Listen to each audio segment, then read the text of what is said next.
Okay, coming on.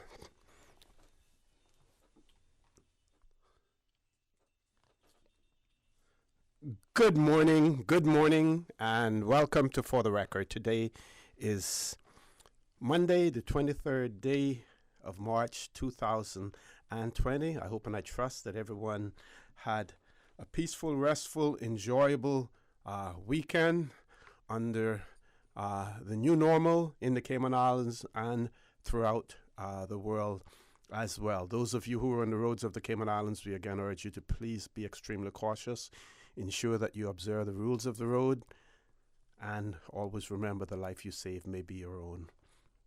For those of you who have lost loved ones over the past few days, past few weeks, we want to extend our sincere condolences to you, and we hope and we trust that your faith will help to carry you through these very challenging times. Folks, I want to thank you for allowing Radio Cayman, and by extension For the Record, into your homes, into your vehicles as you traverse the roads of the Cayman Islands, into your places of work, whether it be an office cubicle or if you're working elsewhere. As you know, For the Record is a show produced by the staff and management of Radio Cayman, and it is geared towards keeping you abreast of issues as they arise and play out on the local, regional, and international scene. I am your host, Orrett Connor, and you're welcome to join me every Monday, Wednesday, and Friday from 7:30 a.m. until 10 a.m. Our phone lines are always open, and there is always someone there waiting to take your calls. This morning, it is the voice of DJ Will Sinatra. You can call us on our toll-free number provided courtesy of Flow. That toll-free number, 1-800-534-8255. You can also call us on 949-8037 and the 949-6990. If you don't like to talk on the telephone, then email us at fortherecord, one word, fortherecord at candw.ky. WhatsApp us on 925-3261. You can send us a text message or leave us a voice note, the contents of which will be played during the course of the show. And of course, you can follow us on YouTube simply by subscribing to Radio Cayman live stream. As usual, the coronavirus situation in the Cayman Islands and throughout the world continue to dominate the news cycles. And it is extremely important for us to know and to be kept up to speed, up to date with what is happening, not only internationally, but closer to home as well, locally. So this morning, it is my pleasure to have in the studio with me, Miss Danielle Coleman, who's no stranger here. She's the Director of Hazard Management, Cayman Islands. Ms. Coleman, good morning. Welcome to For the Record. Good morning to you, AC, and all your listeners. Okay. Also with us is Dr. Rado, and he's the Chair of the Board of Directors of Doctors Hospital. Dr. Rado, good morning. Good Welcome morning, to sir. For the Record. Thank you. And again, no stranger to For the Record and to the people of the Cayman Islands. You're hearing his voice quite a bit in the Cayman Islands, Dr. John Lee, who's the Chief Medical Officer. Dr. Lee, good morning. Welcome back to For the Record. Good morning, OC. Good morning, listeners. Okay, Ms. Coleman, we're going to start off, with you. And ladies first. Yes. Go right ahead. Okay, I guess we'll start from scratch. Obviously, it's a very dynamic situation, and one of the things that we'd really like to talk to you today about is this sort of self-isolation. Yes. Dr. Lee will cover more of this in regards to returning residents and what's required of them. But we obviously did have a large number of people returning last week from the UK and US and other further afield. And obviously they're coming from places that are affected, that have got cases of COVID-19. And we want to make sure that they're taking all the precautions necessary to make sure that the people of the Cayman Islands aren't impacted and aren't affected by them returning home. Obviously, we want them back on the shores because they're Caymanians and residents. But it's critical that we're taking precautions now to stop any spread in the Cayman Islands, to stop any local transmission. So we've been working with students all weekend. One of the jobs we've been doing is called Bring 'em Home. And that's getting the students back. Obviously, a lot of them can't go back to their homes because either they may have elderly relatives or they may have family members that are on the front line. And so we've been looking after them and providing accommodation for them. I think we had about 98 students currently at Comfort Suites. all in self-isolation, which is brilliant because, again, they're doing a great job. It's not easy to be in self-isolation in a place that's not your own home. So kudos to them for behaving so well and abiding by the rules. We've also got a number, I think it's about 32 in Margaritaville, and several other people in Locale, the hotel on the 7 Mile Beach. So again, a big shout out to all of them this morning. Please keep abiding by the safe practices, self-isolation, and everyone at home who's come in from those flights, please, please, please remember what we're saying. Self-isolation is absolutely key to prevent any spread in the Cayman Islands local transmission. I'm going to pass it to John to talk more about self-isolation and so forth. Okay, Dr. Lee? Yes, I think that the announcement, we've had lots of announcements from the government recently, both about the restrictions on public spaces. We all know that from yesterday, a lot of venues are out of bounds and will be closed, restaurants, bars, and so on. Additionally, there is the issue about self-isolation, and the whole intent of this is really for anybody who's travelled within the last 14 days to self-isolate. I don't wish to get into the ins and outs of the legality of it, because some people are saying, well, is this retroactive? And I would like everybody to feel that they need to self-isolate. It's a matter of protecting the community, and that is what we want. All doctors, all healthcare professionals are beseeching you, please stay at home if you've travelled within the last 14 days. Irregardless of what your circumstances are, stay at home if you've travelled within the last 14 days, both you and your household contacts. Why are we saying this? It's really important to understand why. There is a chance that you might have had very mild symptoms. You may have travelled, you may have picked up COVID, and you may have very mild symptoms. You have a day of a sore throat, and that's all you had. You think, was that something, or was that something, or was it not? But it was. That's the reason we want you to self-isolate. Not because if you have florid symptoms, you've got a fever, you're in bed, perhaps you may need to seek medical help. It's the chance that you might have had very minor symptoms, and you might be the person that takes it into the community to spread it. So please stay at home. And for anybody else, when you go out, you may be meeting somebody who is flagrantly disregarding that medical advice. It is coming from every single healthcare practitioner and from government officials. If you are flagrantly disregarding that advice, then the other parts of the community need to protect yourselves from those people who might be doing so. So keep your distance from everybody. Keep your distance from 3 to 6 foot. 6 foot is much better, especially if they've got respiratory symptoms, and all the cough and sneeze etiquette we've talked about before, and keep your hands clean. Okay. Now, Dr. Lee, the period of self-isolation, can you go over the length of time that a person should self-isolate? And even within their own isolation, they may be in a home with family members as well, and what they should be doing there also. So we have a leaflet. I don't know, some of your people may be able to see this on the camera. We have a leaflet about self-isolation, which is available. It's slightly different to the version you have, OC. Yes. We've got an updated one which has more graphics on it, which I'm showing at the minute. Yes. And it has the same information, but it's presented in a slightly easier way, and 1 or 2 bits have been updated.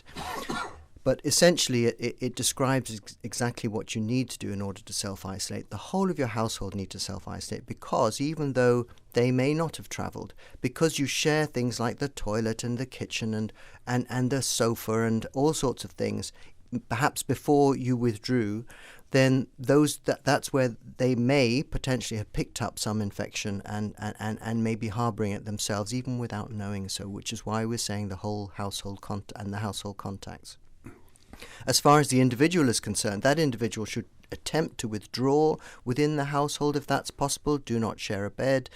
Try to use the bathroom after everybody else, and then clean the bathroom. Don't share knives and forks and cutlery. Wash them in the dishwasher. Your sheets and so on, towels, do not share those, but they should be washed at the highest temperature possible in your washing machine.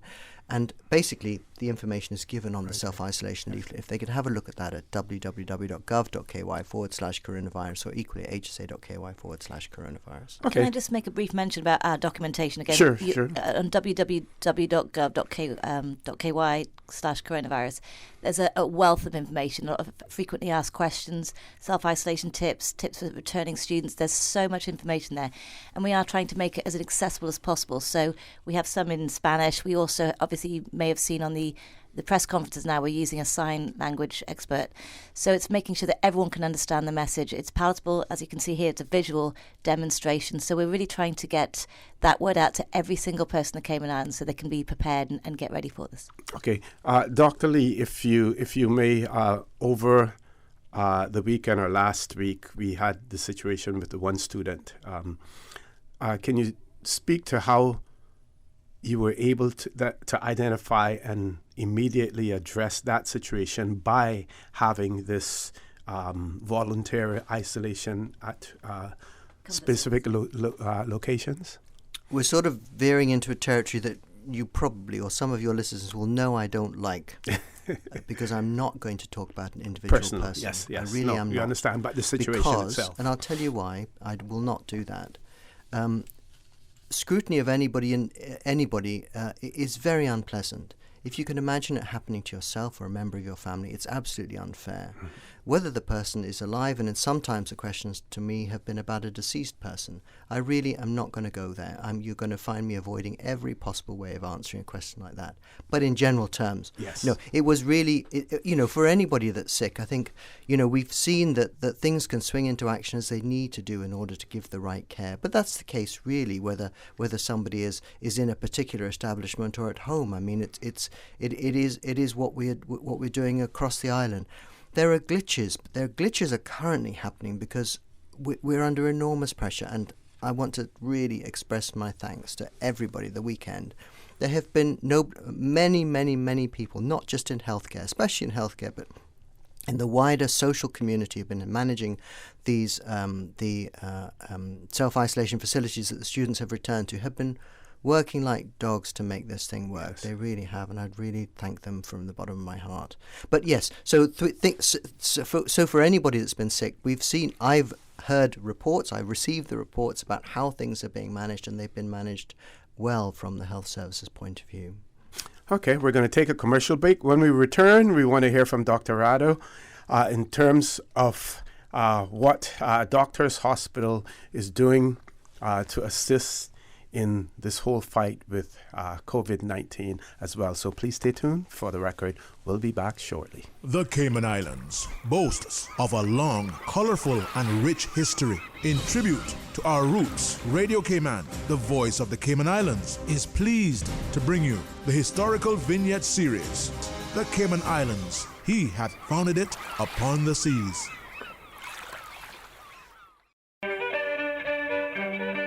Samuel Osbert Bertie Ebanks, Certificate of Honor, JP, 1909 through 1996. Bertie Ebanks, like most of his contemporaries, started his working life as a seaman.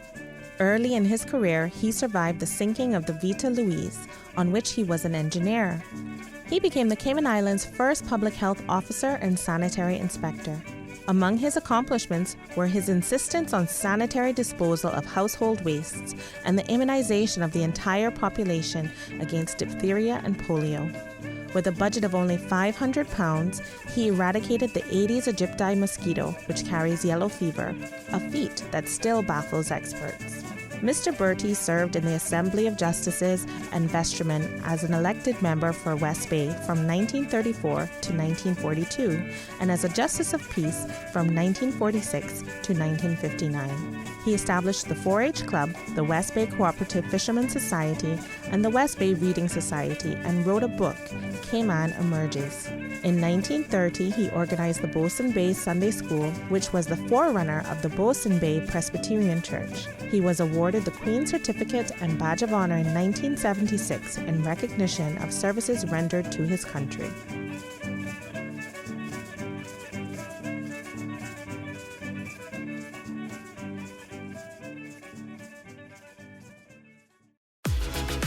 Start getting your debt under control with a debt consolidation loan from Fidelity Bank. At Fidelity, your loan decision is quick with no runaround. Plus, with competitive interest rates and fees, we will help you reduce your monthly payments and get you back to living again. Don't let the burden of overwhelming debt tie you down this year. Call Fidelity today and let's make it happen with a Fidelity Bank debt consolidation loan. Fidelity, we're good for you.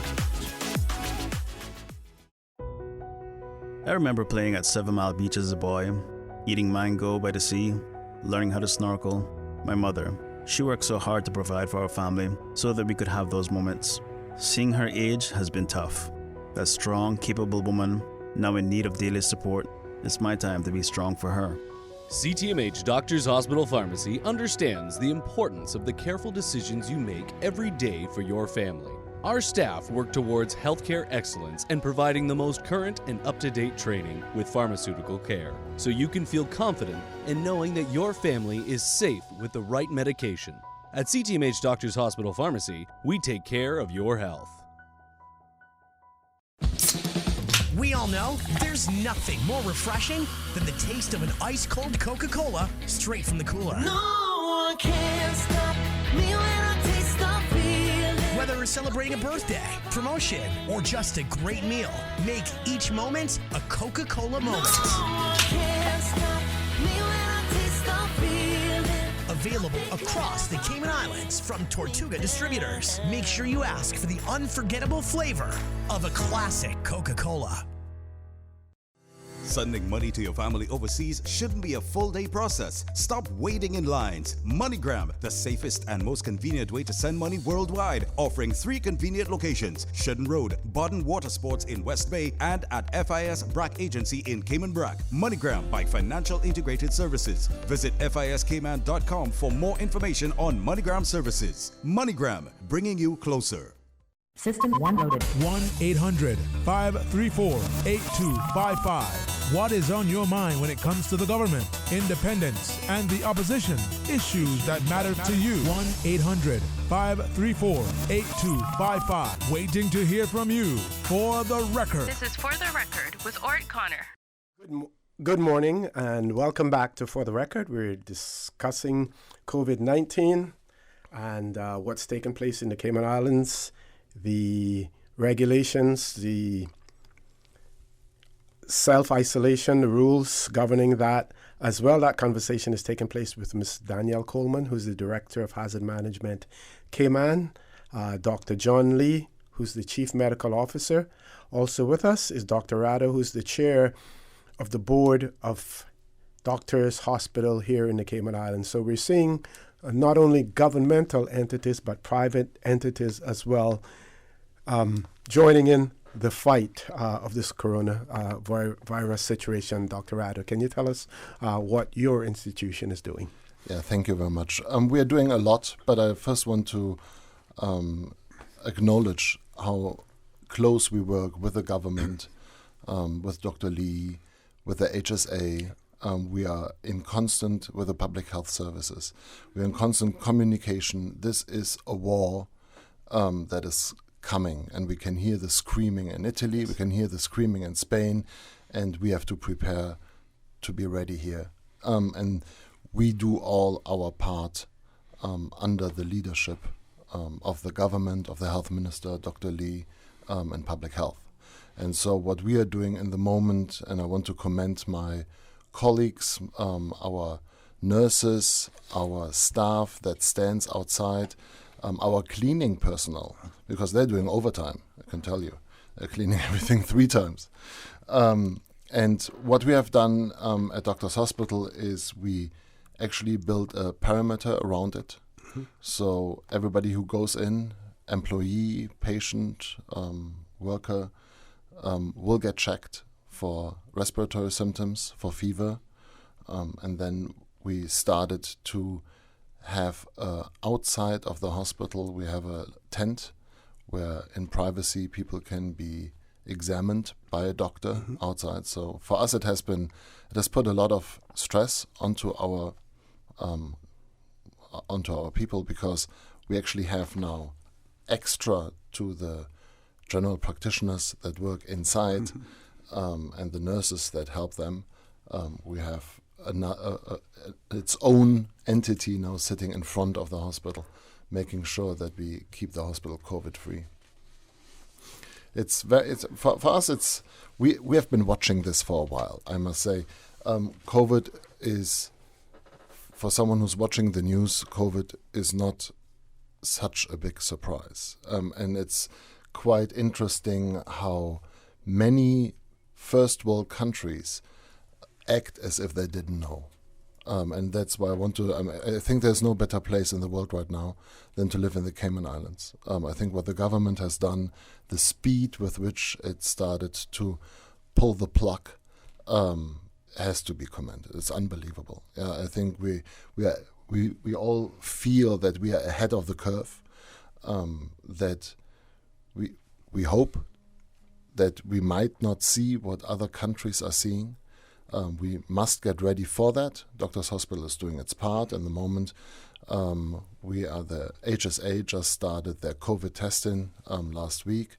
If everything goes the way we pray, next week Doctors Hospital will be able to help in that effort.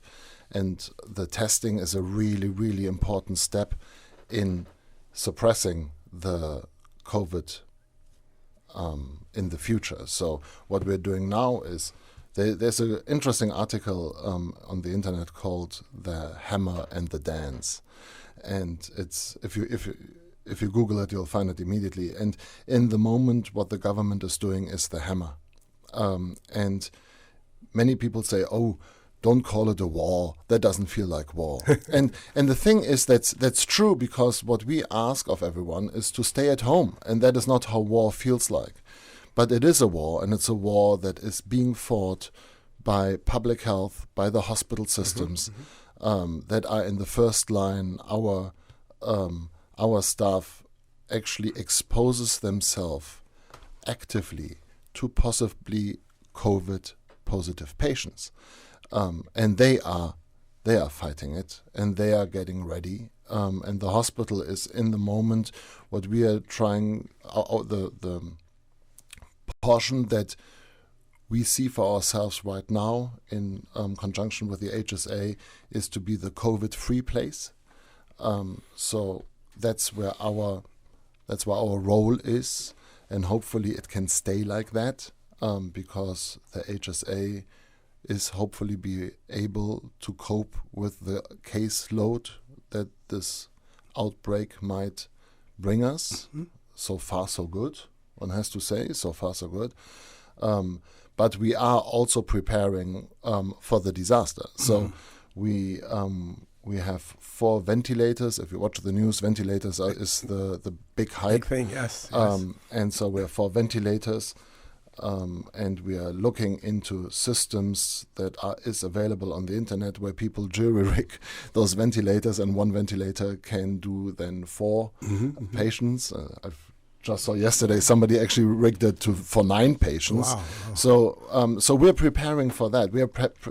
We hope we will never use this, and we are preparing for disaster and getting us ready. And hopefully you will never see us use it and apply it. Can I just reiterate what the doctor's saying here? Again, it is a massive public-private partnership, this. Everyone in the Cayman Islands has a job to play here. But, we see it in the health sector. Obviously, they're part of the National Emergency Operations Centre. But we've also got the likes of Chamber of Commerce, who are working very hard behind the scenes to make sure that, the hotels are on board. The supermarkets are on board, and that we're abiding by, good practice at supermarkets.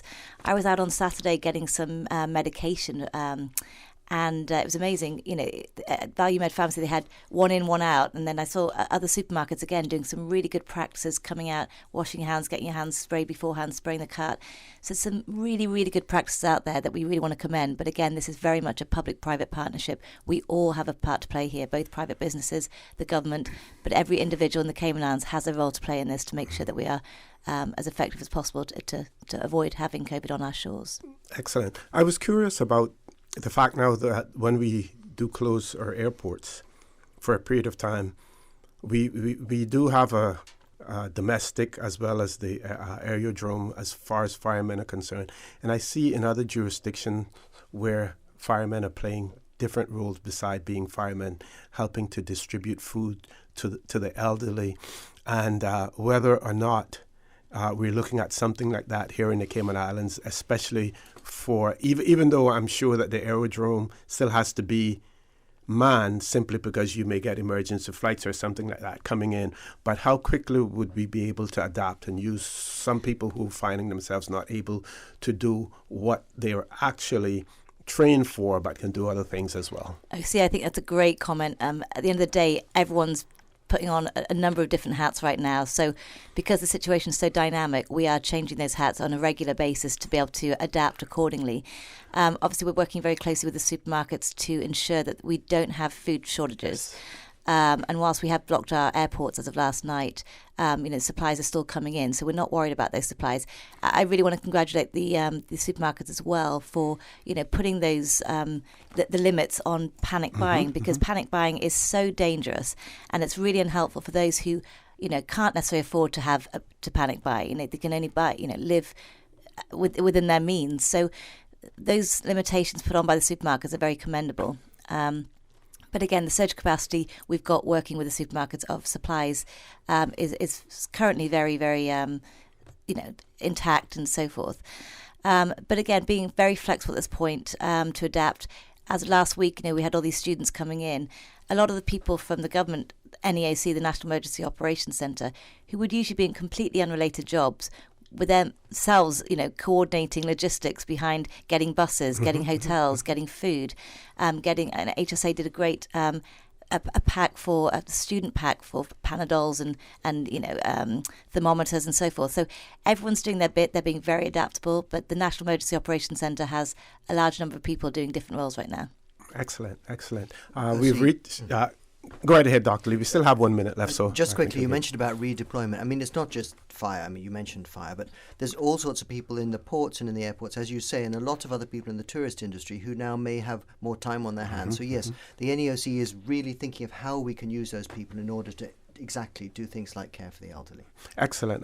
We've reached the top of the hour, 8 o'clock news. Folks, when we return, the conversation will continue with Miss Danielle Coleman, Dr. John Lee, and Dr. Rado. So please stay tuned. For the record, we'll be back immediately after the 8 o'clock news. As our island endures this unprecedented period, we'd like to assure the Cayman community that Foster's is quickly adapting to better serve our customers and keep our team safe. We now have a dedicated shopping hour from 6 a.m. to 7 a.m. for those who are more vulnerable within our community, and we ask the public to respect this time. We've put product limits in place on high-demand items to ensure availability for as many of our customers as possible, and have converted all of our hot bars to service for the time being. For more updates, follow Foster's Cayman on Facebook and Instagram. The voice of the Cayman Islands. 89.9 FM in Grand Cayman and 93.9 FM in Cayman Brac and Little Cayman. Silver wings shining in the sunlight. Radio Cayman.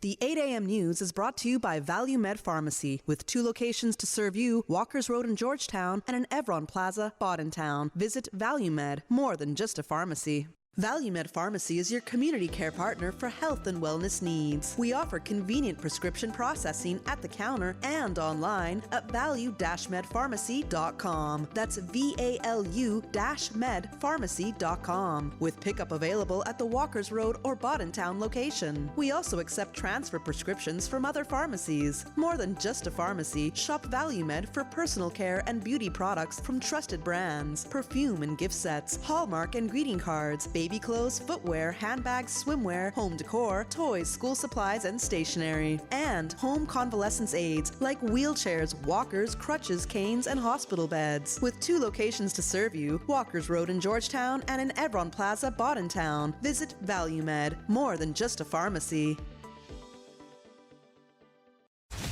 Your voice, your choice for today's biggest news.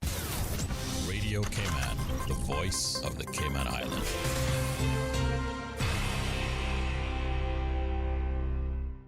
With your latest news, I'm Karsley Fuller. Recognizing that employment for work permit holders may be disrupted by the COVID-19 outbreak and that folks may not have been able to leave before the temporary closure of the airport on Sunday, the Ministry of Community Affairs says it's actively looking at ways to extend one-off or temporary support to expats in need.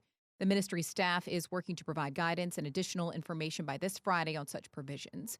Ministry says it's a uniquely challenging time for everyone in Cayman, and it's asking that work permit holders directly affected by the economic consequences of the pandemic be patient while a workable way forward is arranged. As the Needs Assessment Unit continues to work with vulnerable Caymanians, the ministry requests that those work permit holders in need await further notice and guidance.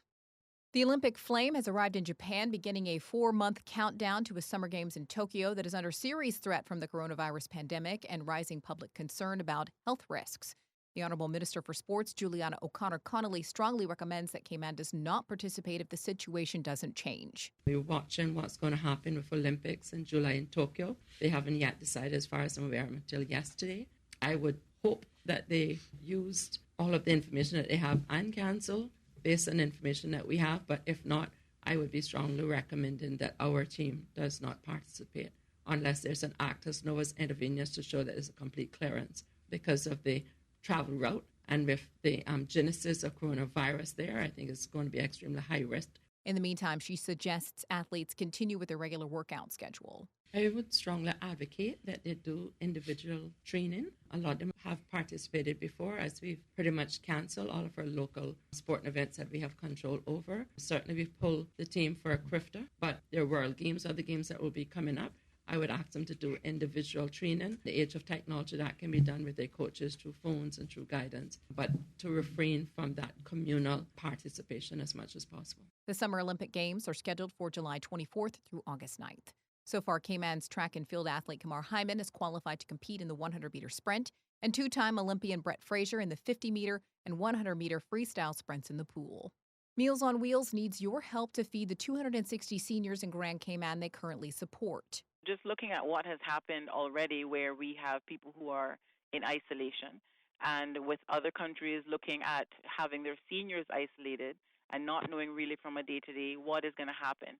We are looking at downsizing how we deliver from day to day. We might go to a twice-a-week delivery or a once-a-week delivery, or depending on if we have a full lockdown and we have to go into a longer period of isolation, having to provide the seniors with meals in a bit more of a creative way if we're not able to have that day-to-day access. General Manager Jennifer West explains they're hoping to put together MOW Cove kits. These would essentially be grocery bags that contain items that do not require cooking or other essential products, specifically for the nearly 30 seniors who are without a kitchen to heat a meal. So we have been collecting, and they're Progressive and the Food Bank, lots of organizations have already stepped forward to help us have the materials and resources to put these kits together. And so really providing the seniors with what they would need, prioritizing those who do not have access to a kitchen or a microwave so that they will have access to food no matter what. So whether they're isolated and, we're on a full lockdown, whether it's curfew or really have no access to get out, that they have the daily nutrition that they need. Donation drop-off boxes will be available Tuesdays and Thursdays from 11 a.m. to 2 p.m. at 1428 Trafalgar Place on West Bay Road on the ground floor. All items will be sanitized before they're packed and distributed to seniors. You can also make a donation online through Bank of Butterfield, direct deposit to the Cayman Islands Meals on Wheels, or online at pledgeasenior.com. Now with a check of international news, here's the BBC, which will take us out of the newscast. I'm Karsley Fuller from Radio Cayman's newsroom. BBC News with Eileen McHugh. Italians have woken up with new, even tougher restrictions as the government struggles to contain the coronavirus pandemic. People have been forbidden from travelling outside the municipality they're currently in, even to return to their normal place of residence. Non-essential businesses have been given until Wednesday to prepare to close completely. And that's the latest BBC News. The 8 a.m. news is brought to you by Value Med Pharmacy, with 2 locations to serve you, Walkers Road in Georgetown and an Evron Plaza, Bodentown. Visit Value Med, more than just a pharmacy. Did you know that Value Med Pharmacy has a free online prescription service? Managing your health and medical requirements has never been easier with Value Med. Simply visit value-medpharmacy.com. That's VALU-medpharmacy.com and click the Refill Prescriptions tab on our website. Fill in the information for new prescriptions or refills and choose your preferred pickup location. Value Med on Walkers Road or Bodentown. Then bring in your original prescription from your doctor when picking up. There's no need to stand in line and wait for your prescription. Save time and pick up prescriptions at your convenience by visiting value-medpharmacy.com. That's VALU-medpharmacy.com. Stay in touch with Radio Cayman for the latest in news and information. Follow Radio Cayman on social media, Facebook, Instagram, Twitter. Download the Radio Cayman app or log on to our website, www.radiocayman.gov.ky. Radio Cayman, your voice, your choice, your radio.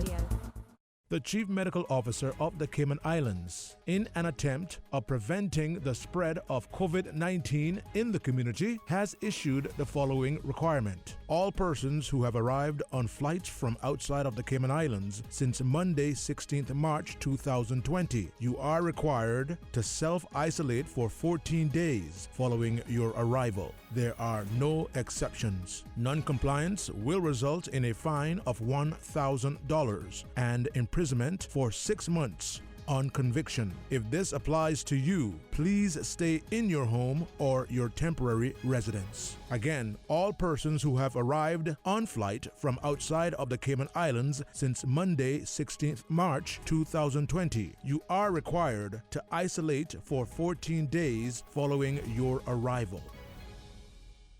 This is a public service announcement from your Radio Cayman, your community radio station. Here are some coronavirus prevention tips. Frequently cleanse hands with soap and water or an alcohol-based hand sanitizer. Cover your nose and mouth when coughing or sneezing. Avoid close contact with people suffering from acute respiratory infections. And avoid travel if you have a fever, cough, or flu-like symptoms. For the latest updates and information, please visit hsa.ky/coronavirus.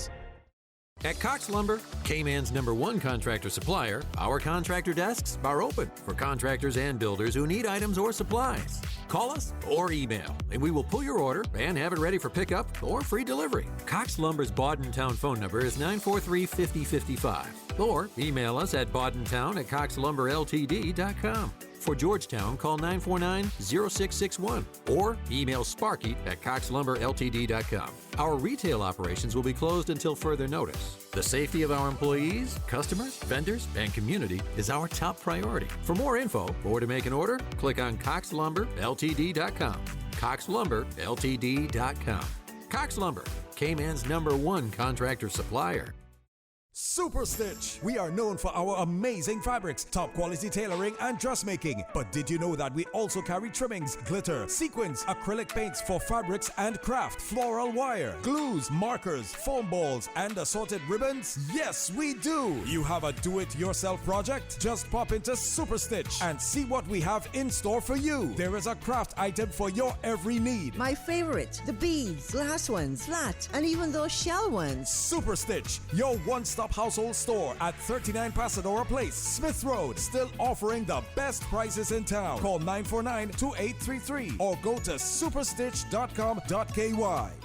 The Weather Report is proudly sponsored by Super Stitch Sewing and Fabric Center, your one-stop household store at 39 Pasadora Place, Smith Road, still offering the best prices in town. Call 949-2833 or go to superstitch.com.ky.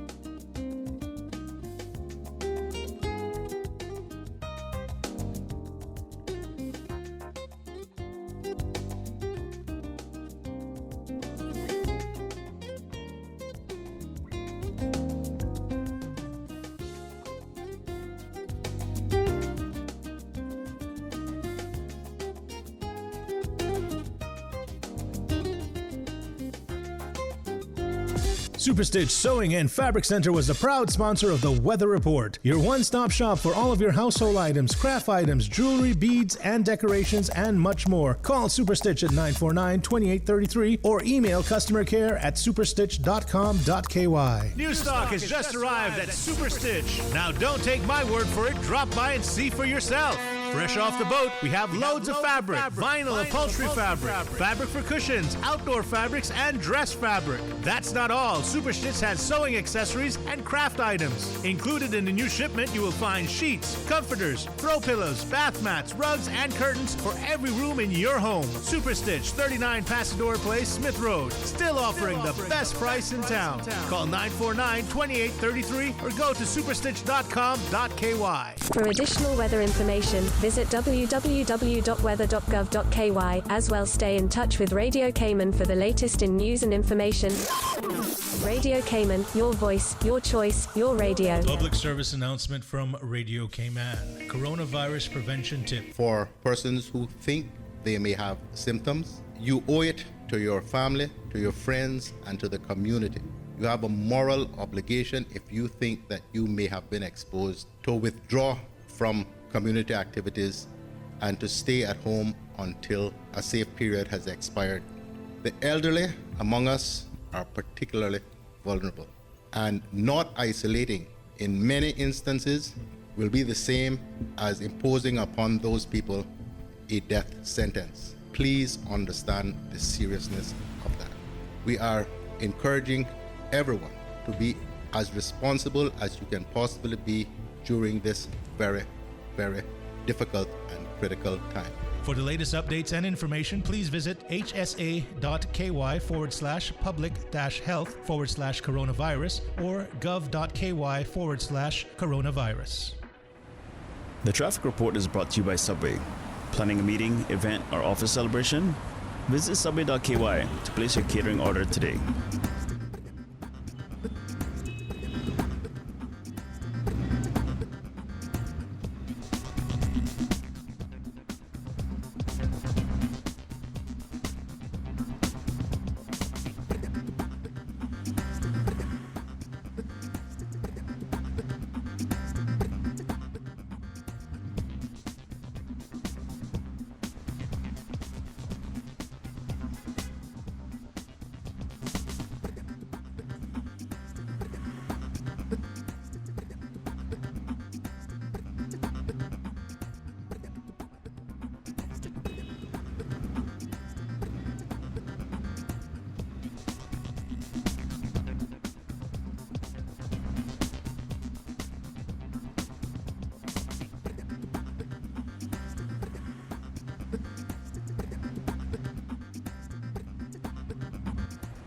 The traffic report is brought to you by Subway. Planning a meeting, event, or office celebration? Visit subway.ky to place your catering order today. You know what goes perfect with tuna? Bacon. That's why Subway's adding bacon to our delicious tuna sandwich. It's the Tuna BLT. At just 540 calories for a 6-inch, you'll love this mouth-watering combination of flavors. Subway's tasty tuna sandwich is simply sumptuous on its own, but add bacon and it's out of this world delicious. After all, bacon and tuna are perfect together. Stop by any of Subway's 7 locations today and get the Tuna BLT. Subway. Eat fresh. Insurance is complicated. Make your life easier and better protected with comprehensive financial solutions from FIS Insurance Brokers, with plans from life, health, property insurance, motor, public liability, and professional liability insurance. Whether you're protecting your family or your business, leave nothing to chance. Understand your options and protect yourself for the future. Speak to your FIS Insurance Broker agent today, located on Shedden Road by MoneyGram, or call 623-5616. System 1 loaded. 1-800-534-8255. What is on your mind when it comes to the government, independence, and the opposition? Issues that matter to you. 1-800-534-8255. Waiting to hear from you. For the Record. This is For the Record with Orrett Connor.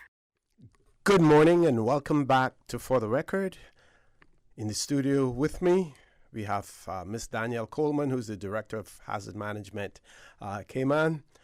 Dr. Rado, who's the Chair of the Board at Doctors Hospital here in the Cayman Islands, also previously known or still known as Chrissy Tomlinson.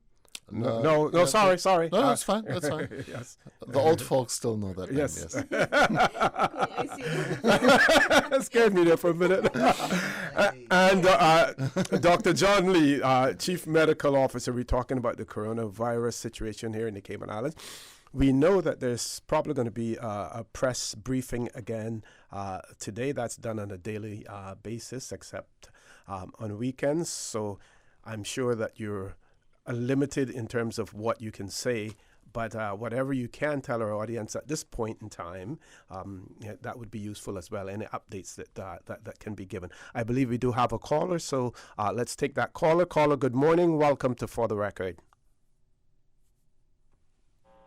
Good morning, caller. Good morning. Good morning, Osteen. Good morning to all your panel. Good morning. Good morning. But this is for Dr. Lee especially. Wait a minute. Until I turn my radio down, I forgot. That's okay. We're hearing you clear, so you're okay. I turned it down. Okay. That is one of them. I only had on one today so far. I usually keep on two. Listen, Dr. Lee. Good morning, ma'am. Yes, about people with the illnesses. I've been hearing about the mental health. Been mentoring diabetes and kidneys and heart and yes, and asthma and all the different things like that. But what I didn't hear is lupus or SLE, whichever one that people want to recognize best. I am one of the lupus patients, and we have a number of lupus patients on island.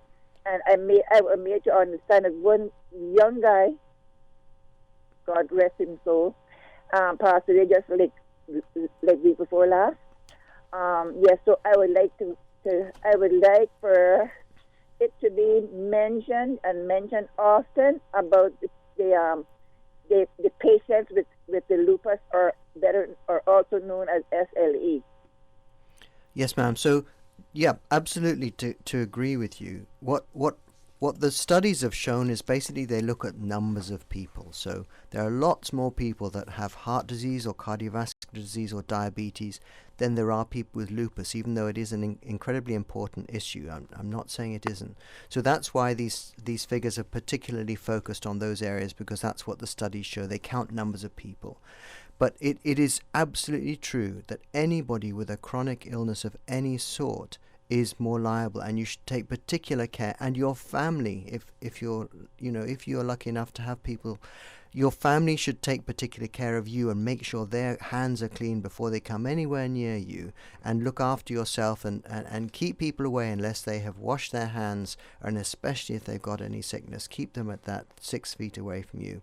But people with lupus, people with all of those rheumatoid conditions where you may be on either long-term medication or your body is not as well able to fight these conditions, yes ma'am, absolutely you should take care of yourself. But and all of the medical staff appreciate that. It's just that it's the high level things that you often will read about in the news. I don't know if Dr. Rado has anything to add. I completely agree. I think the chronic disease is the catch-all phrase for that. Everybody who has a chronic disease knows about it. Whatever the name of the disease is, you are at risk.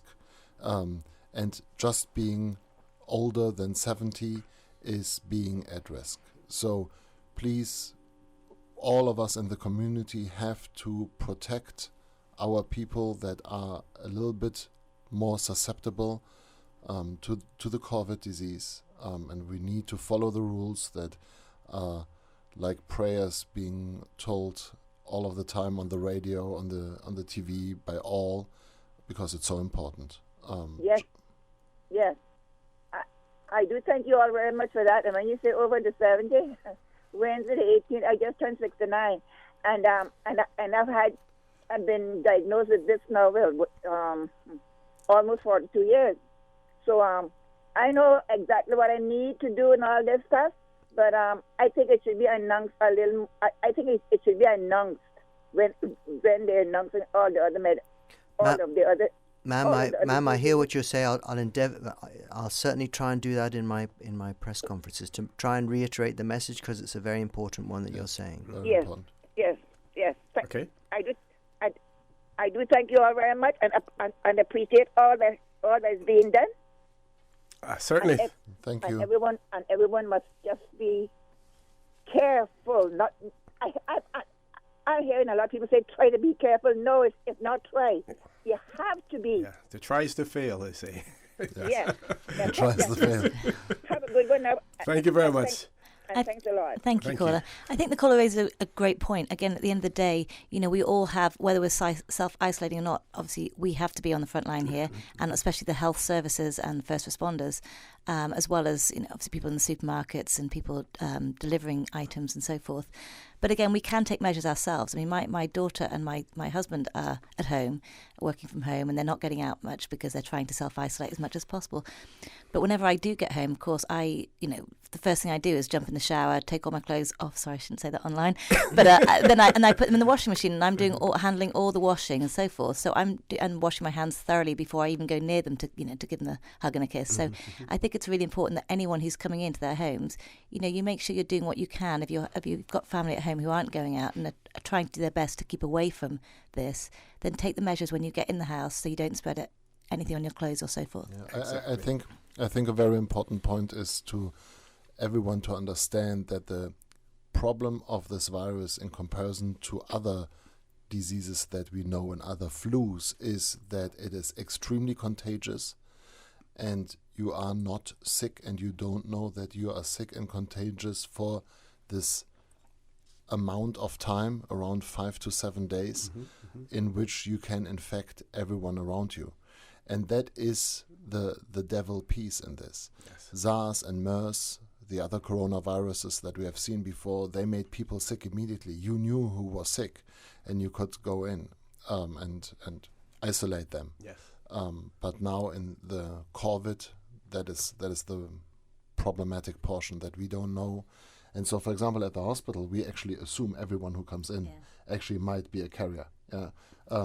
I think that's a good position to be. I mean, again, people coming in from the flights over the last 14 days, or especially in this week, they have to self-isolate. If they're going to the supermarket and potentially spreading stuff at the supermarket, it's so dangerous for the impact on Cayman. So again, I would really, really, really ask anyone who's in self-isolation to stay so, and make sure you're abiding by the standards and the limitations and legislation and so forth, because you have a moral and social obligation not to be going out and spreading this. You really do. You've got back to the Cayman Islands, great, but stay self-isolated and don't be spreading anything locally. Exactly. For those of you who heard Dr. Radu earlier talk about the hammer and the dance, and I would encourage you to Google it. It says coronavirus, the hammer and the dance, what the next 18 months can look like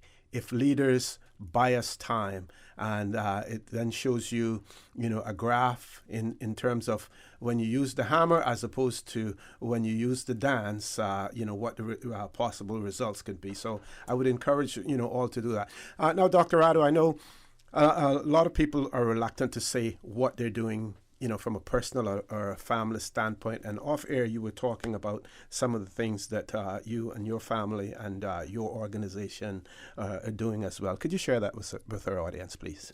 Yeah, I think we were talking about this just now in the break. I think there is a financial outbreak and a financial disaster coming to our community.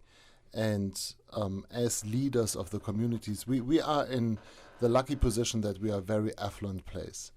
And my wife and I have decided to buy 100 meals with a Cayman food table for the people out there, because per day for as long as this disaster goes on. Yes. And I just want to call out to all of us that are the more luckier ones and that have been the faster ones, to make sure that the slower ones and the not so lucky ones are not being left behind. I think we have the responsibility to keep the social cloth that keeps our society and makes our society what we are right now, to keep that intact and to protect it. And now is not the time to look at, I don't know, what stock market is doing and what that means for some number on some account. Yes. But it's the time to look at our neighbors and to the people around us that might need help, and stand up and do something on a personal level. And I think, again, it's paying it forward. I mean, if you get a break in your strata bill, for example, pay that forward if you can to your tenant, and then again, encourage others to pay it forward. It might not be a financial payment forward, but it's being kind to others and making sure that everyone, is in this together, and we're helping each other and being kind to each other and doing whatever we can to make sure we all pull through this, both financially and obviously from a health perspective. So true. Also on the hospital side, Doctors Hospital has already spent hundreds of thousands of dollars to prepare us for the eventuality of being called by the society, obviously through the government, but that is our society duty to be there. And so we get ready. Hopefully we will never need this. But there is a lot of things being done by many people on this island. And if you're sitting at home and you think, well, that's boring and that's not a war, why don't you spend some time and think about what you can do to help others? Because many people will be losing their jobs.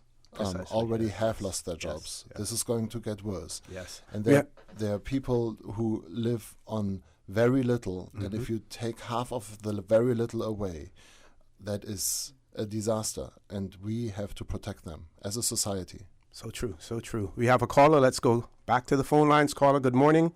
Welcome to For the Record. Yes, good morning, Mr. Orrett Connor. Good morning, sir. How are you? Okay, and good morning to you guys. Good morning. Morning. Yes, I went to a private doctor a few days ago concerning getting prescription for cannabis oil for asthma. But they say that they were not seeing any patients with any respiratory symptoms.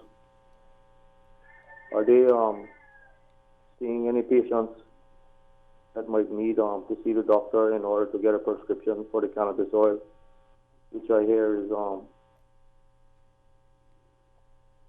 very good for the asthma?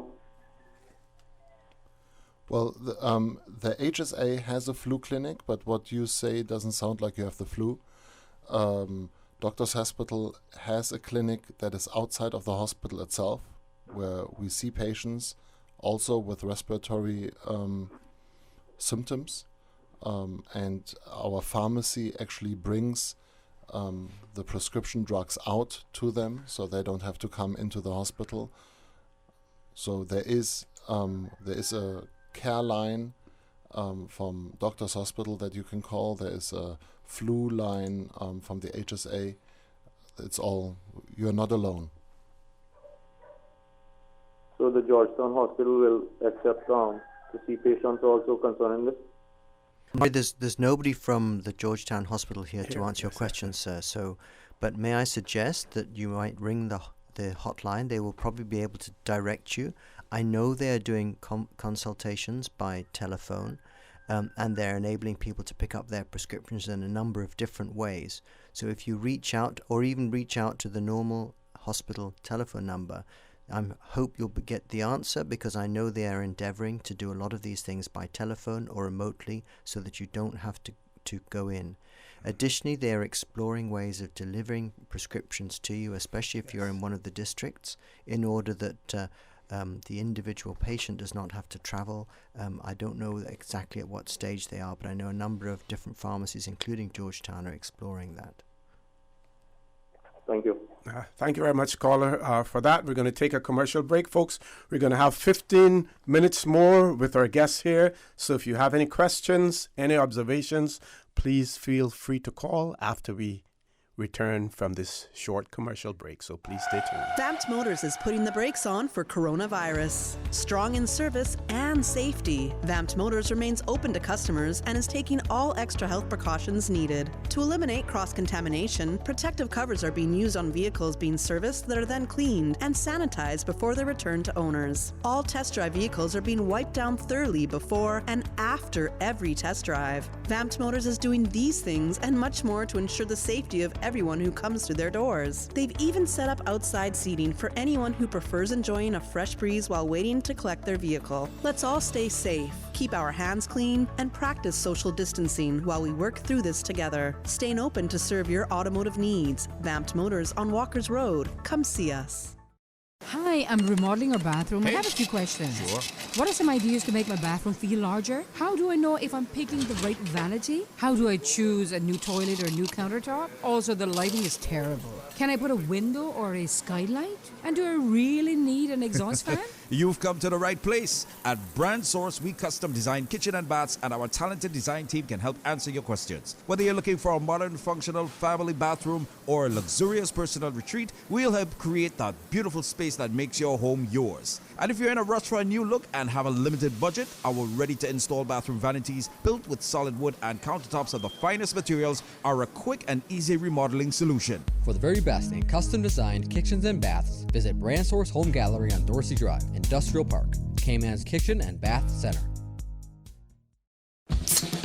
We all know there's nothing more refreshing than the taste of an ice-cold Coca-Cola straight from the cooler. No one can stop me when I taste the feeling. Whether we're celebrating a birthday, promotion, or just a great meal, make each moment a Coca-Cola moment. No one can stop me when I taste the feeling. Available across the Cayman Islands from Tortuga Distributors. Make sure you ask for the unforgettable flavor of a classic Coca-Cola. A public service announcement from Radio Cayman. You're pressing for everyone to use their good conscience. Don't be selfish in respecting the suggested distance of 6 feet and the washing of hands constantly. Please check on your neighbors and especially our elderly. Also, persons who have chronic lung disease, diabetes, bronchitis, cancer, or asthma. Check on your family members and isolate them soonest as possible. I ask those persons who smoke until it's clear, please do not put anything in your lungs that are not natural. You may well be increasing your risks. This includes vaping. Self-isolation is very important for our country's ability to bounce back quickly to some normalcy. This disease is not prejudice. It is important, if you come from the UK or the US or indeed anywhere else across Europe or indeed the world these days, to self-isolate. Stay alone for 14 days until you are certain that you do not have the virus and therefore cannot pass it on. For the latest updates and information, please visit hsa.ky/public-health/coronavirus or gov.ky/coronavirus. For the record, with Orrett Connor. Initiating system. For information that matter. For the record, with Orrett Connor. Continues right now on Radio Cayman.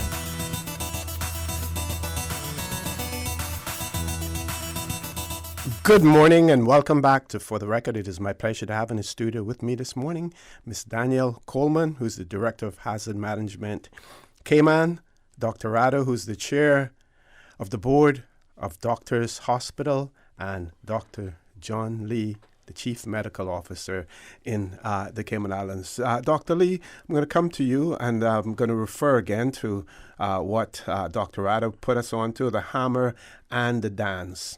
What the next 18 months can look like if leaders buy us time.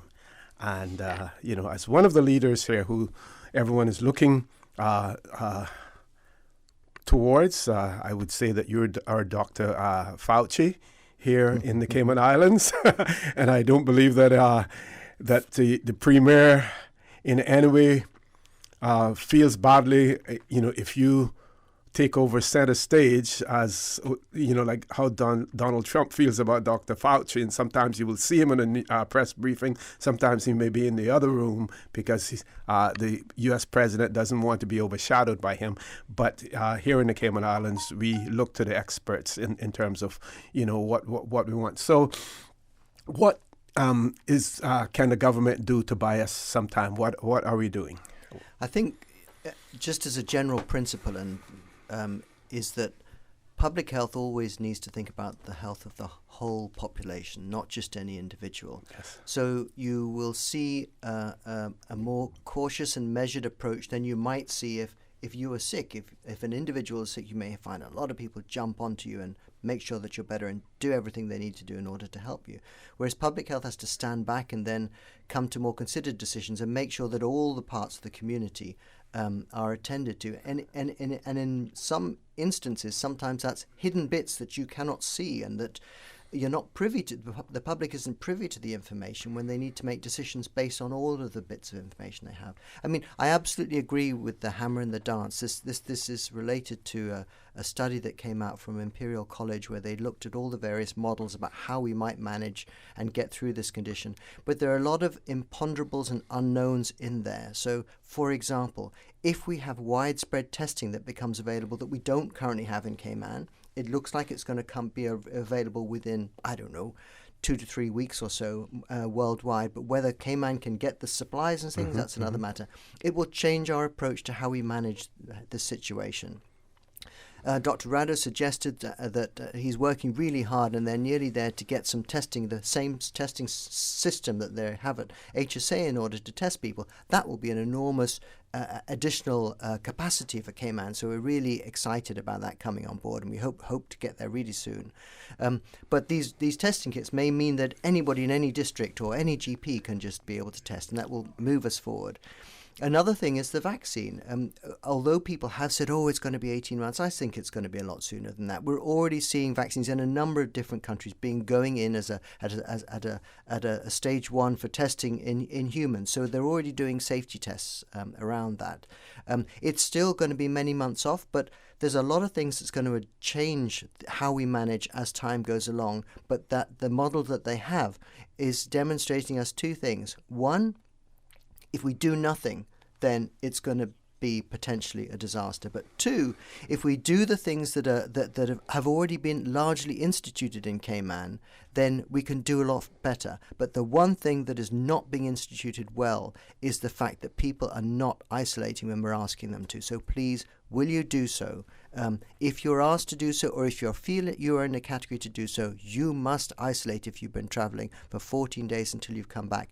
And if you get any symptoms at all, as I've said before, time and time again, isolate yourself and then ask for medical assistance. Don't wait before you isolate yourself.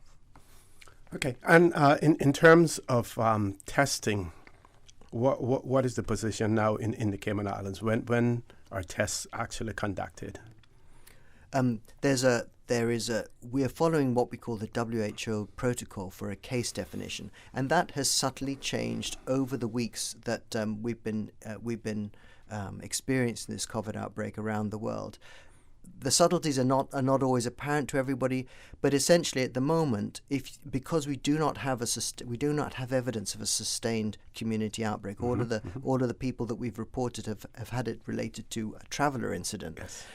We're only testing people who fall into the categories that either they have been in contact with a COVID case, or they've got a travel history to a land that we know they have sustained in-country transmission, or they're a health worker that's been looking after a known COVID case, or they have symptoms which cannot otherwise be explained by anything else. Okay. And the test kits, if we were to obtain more, would they come from the United States, come from the UK? Because we see both countries experiencing challenges in regard to procurement as well. Yes, they'll come from wherever we can get them. Yeah. There are a lot of test kits which are approved. I know Doctors Hospital, just as the HSA, are trying any different supply mechanism that we can, both our regular supply mechanisms and extraordinary supply mechanisms. Those extraordinary supply mechanisms are getting them from PAHO.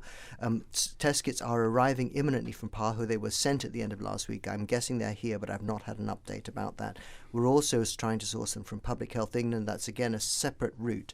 And additionally, there are other supplies, not just related to testing, that we're getting from Public Health England through the Crown Supplies Agency, because they are treating us as if we were part of, very much as if we are part of the United Kingdom, but they are not as if we're some distant person. They're treating us, giving us the same access as we would do if we were in the United Kingdom. And we see where the minister who has responsibility for the overseas territories has given her commitment as well, to support us. We have about 4 minutes left, so I want to give each of you an opportunity for some closing comments as well, and we'll start with you, Dr. Rado. Thank you. I just want to reach out to everyone and reiterate. Please, please, please take this serious. This is a big disease. Don't make fun of it and think, it won't affect me. It will affect you. It will affect loved ones of you. it will indirectly or directly affect how our all future is going to be, and we need to stay vigilant and do everything in our powers to mitigate and suppress all the effects that this COVID crisis does. Okay, Ms. Coleman? I think that again, what can we do in our own power right now? Again, it's looking at our mental health. If by chance, we've got a great confidential hotline set up now for anyone who has mental health issues, making sure you're exercising, making sure you're eating well, making sure you're not sitting in front of the TV every minute of the day looking at CNN or whatever it might be, looking at official sources, but also doing things with family. You've got an amazing opportunity of yourself isolating right now to use the time wisely. Learn a language, paint, whatever you want to do it wisely. But, making sure that you're focusing on yourselves to improve yourselves. And again, going back to this whole paying it forward, do what you can to put back into the community, because it's really important we do this together. And anything on self-distancing? Another thing, yes, I think I want to call it physical distancing, because I know we talk about social distancing, and I've got this great Facebook post right now. It is social distance, but let's call it physical distancing and social solidarity, because we have to stick together, but we also need to be operating physically 3 to 6 foot away from each other. But instead, pick up the phone, call a friend, or sit and have a dinner around the dinner table with your family if you're all there together. Send an email. Do whatever you can to make sure that, the loved ones, in particular the most vulnerable ones, your neighbours, your community, feel the love, but without having to be, in close contact physically.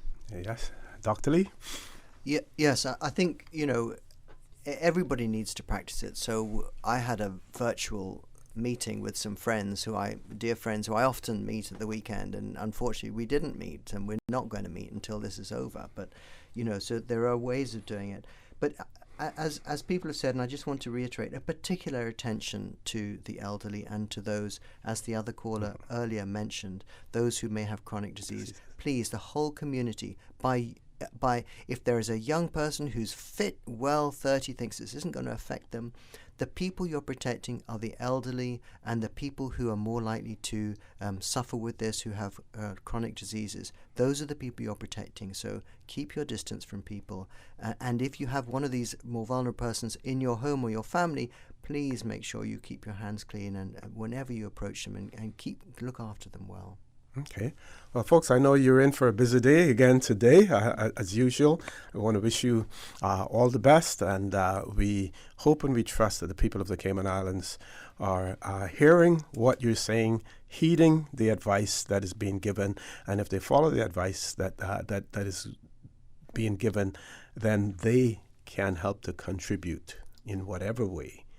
It may be small, it may be large, in ensuring that we're able to control the COVID-19. Folks, please stay tuned for the record. We'll be back with MLA and Councillor Mr. Austin Harris after this commercial break, so please stay tuned.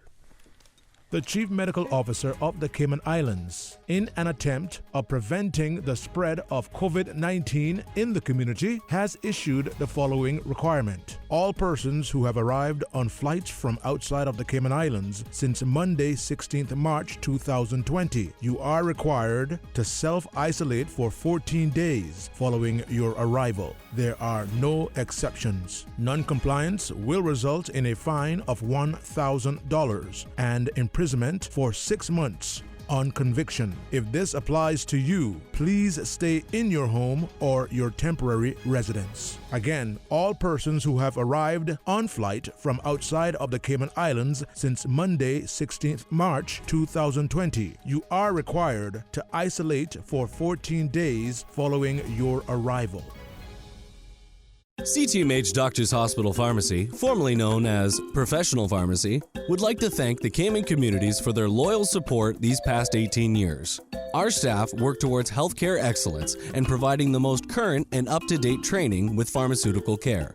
Thorough background checks and follow-up consultations is only the beginning. Your safety is our concern. Our staff are respected healthcare professionals whose job requires careful and precise calculations.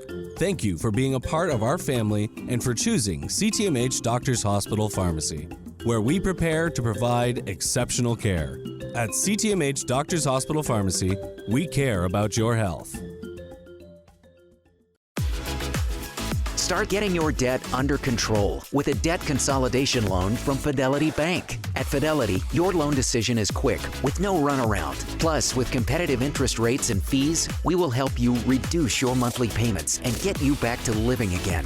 Don't let the burden of overwhelming debt tie you down this year. Call Fidelity today and let's make it happen with a Fidelity Bank debt consolidation loan. Fidelity, we're good for you. This is a public service announcement from your Radio Cayman, your community radio station. Here are some coronavirus prevention tips. Self-isolation is an effective precautionary measure to protect those around you, your family, friends, and colleagues from contracting COVID-19. You or the person you are caring for should remain in your home except for getting medical care. Do not go to work, school, or public areas, and do not use buses or taxis until you have been told by the Public Health Department that it is safe to do so. You will need to ask for help if you require groceries, other shopping, or medications. Please seek the advice from the Public Health Department. For the latest updates and information, please visit hsa.ky/public-health/coronavirus or gov.ky/coronavirus. Vamped Motors is putting the brakes on for coronavirus. Strong in service and safety, Vamped Motors remains open to customers and is taking all extra health precautions needed. To eliminate cross-contamination, protective covers are being used on vehicles being serviced that are then cleaned and sanitized before they're returned to owners. All test drive vehicles are being wiped down thoroughly before and after every test drive. Vamped Motors is doing these things and much more to ensure the safety of everyone who comes to their doors. They've even set up outside seating for anyone who prefers enjoying a fresh breeze while waiting to collect their vehicle. Let's all stay safe, keep our hands clean, and practice social distancing while we work through this together. Staying open to serve your automotive needs. Vamped Motors on Walkers Road. Come see us. System 1 loaded. 1-800-534-8255. What is on your mind when it comes to the government, independence, and the opposition? Issues that matter to you. 1-800-534-8255. Waiting to hear from you. For the Record. This is For the Record with Orrett Connor. Good morning and welcome back to For the Record. It is my pleasure to have in the studio with me MLA and Councillor Mr. Austin Harris, who, again, no stranger to For the Record. Mr. Harris, good morning. Welcome back, sir. Good morning to you, OC. Very special good morning to all of those listeners who are tuned in, and hope you will get some useful information.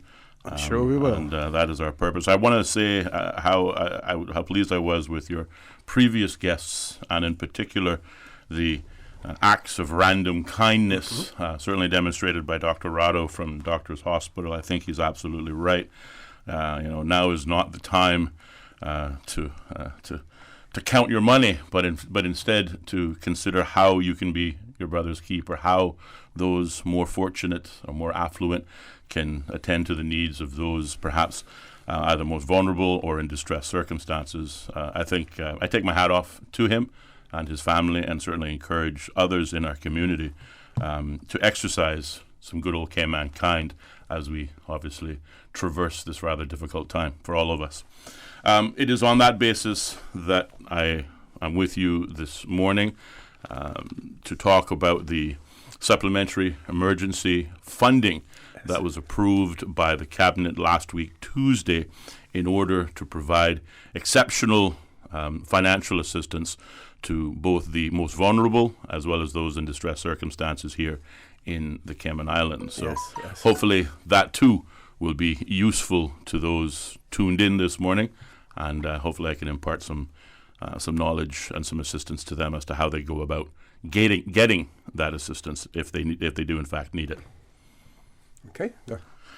Well, I just want to start by saying last week Tuesday the Cabinet approved some $3 million in supplementary emergency COVID-19 funding, specifically for the purposes of assisting the Needs Assessment Unit manage the level of demands that are placed upon them. This initial emergency funding will be distributed in two tranches. First and foremost, we have to look after the existing clients of the Needs Assessment Unit, which numbers just a little bit more than 1,700 persons.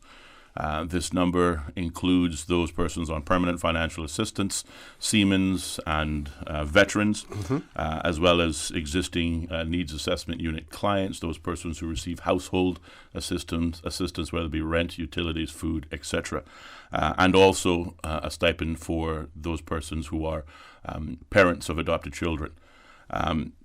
Those, if I can, and then of course the second tranche will be to deal with what we anticipate will be the increased demand, particularly in terms of household assistance for persons who may be displaced from work or otherwise for a period of 3 months. The first tranche, again, focusing on the most vulnerable, those persons on permanent financial assistance, seamen and veterans. They will receive a one-time stipend of $425 to cover exceptional expenses related to COVID. These, of course, are our elderly, our disabled. Those, as we have just heard this morning, are at most risk. These individuals undoubtedly will need to purchase medical supplies, as well as additional groceries or otherwise that will keep them for a period of time so that they can, in fact, be in self-imposed isolation. There will also be a one-time stipend made payable to those existing NAU clients who receive household assistance. There are approximately 311 families, or just over 1,200 people, who receive household income. They too will be eligible for a one-time stipend of approximately $170. These are persons who receive food vouchers either on a weekly or bi-weekly basis. Those food vouchers will continue. However, this is in addition to that food voucher, which again is intended to provide them supplementary income to buy more groceries and sanitizers and things that they will need to protect each of them. And lastly, of course, those persons who are parents in the adoption system. We presently pay on a monthly basis an allowance to these parents in order to provide for the children that they look after. They too will be eligible for a one-time stipend of $250 in order to pay for the aforementioned additional or exceptional costs. Outside of that, again, a fund has been made available for what we anticipate will be a demand on these household expenses and needs. So the government and the cabinet certainly fundamentally doubled the funding that is available presently for the existing 311 families and in anticipation for a similar number perhaps during the next 3 months. So this is what is available as we presently sit here today through the Needs Assessment Unit. Persons in Grand Cayman wanting to access this service can do so in two ways, either by telephone, 946-0024, or by emailing nauinfo@gov.ky. Likewise, persons in the Sister Islands on Cayman Brac, they can dial 948-8758 and also use the same email address to access those services. Okay. I want to point out specifically, and I have to give credit where credit is due to the staff and management of the Needs Assessment Unit. The Needs Assessment Unit consists of some 30 personnel.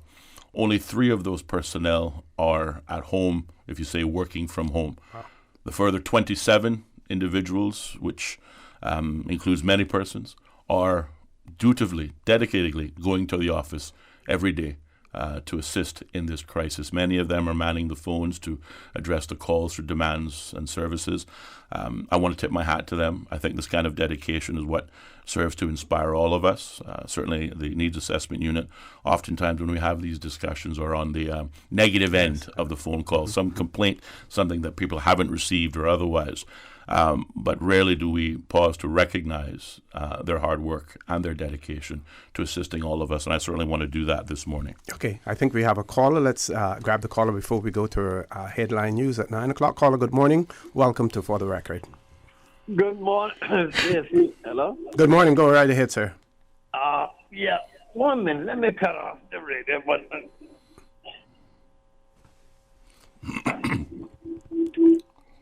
Yeah. Mr. I got some good news and some bad news. You still there? Yes, we are. But you don't have a whole lot of time left before we go to headline No. news, so you want to be as quick as possible. Oh, yeah, not be that long. First, the bad news is I reformed back to an arrest the police made last week before the boat come in from Jamaica with marijuana ganja. Now, somebody came out and ordered that and had them bringing it down. And I am telling you, it's one of the most disgusting things that I can think of that I really heard lately. With all the things the government is doing with airlines and the cruise ships and all the sacrifices businesses that other people are making, right?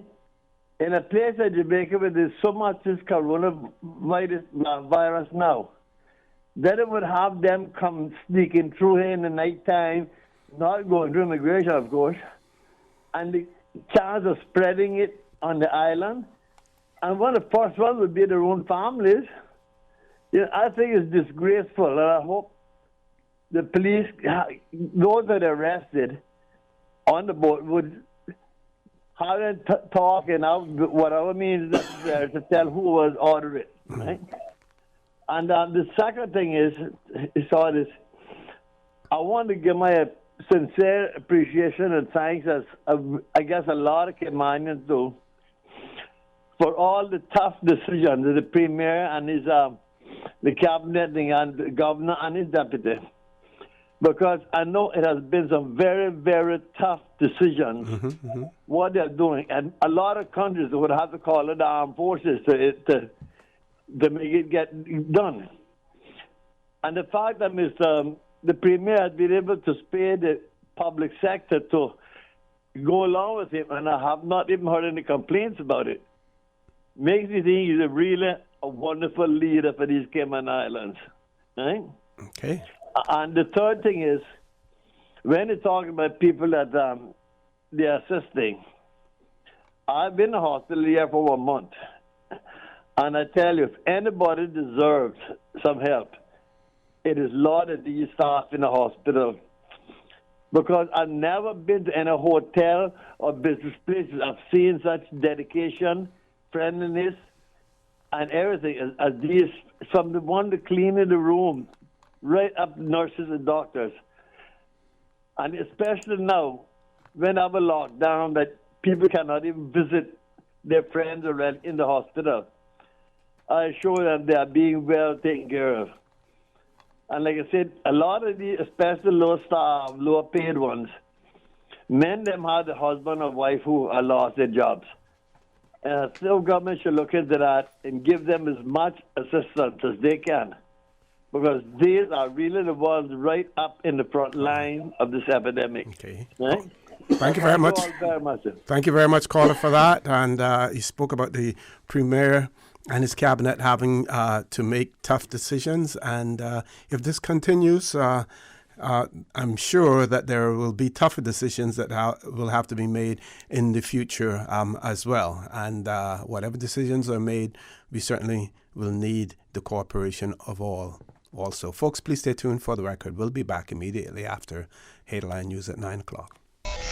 Community radio with a different appeal. The voice of the people. Security through adversity. Stuck on you. Radio for all time.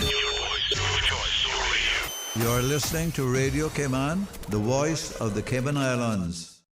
Today's biggest news. Radio Cayman. It's only 2 species that we have in North Island. Your voice, your choice. For today's biggest news. Access. Local, regional, international, this is headlines from Radio Cayman's newsroom team. Today's biggest news.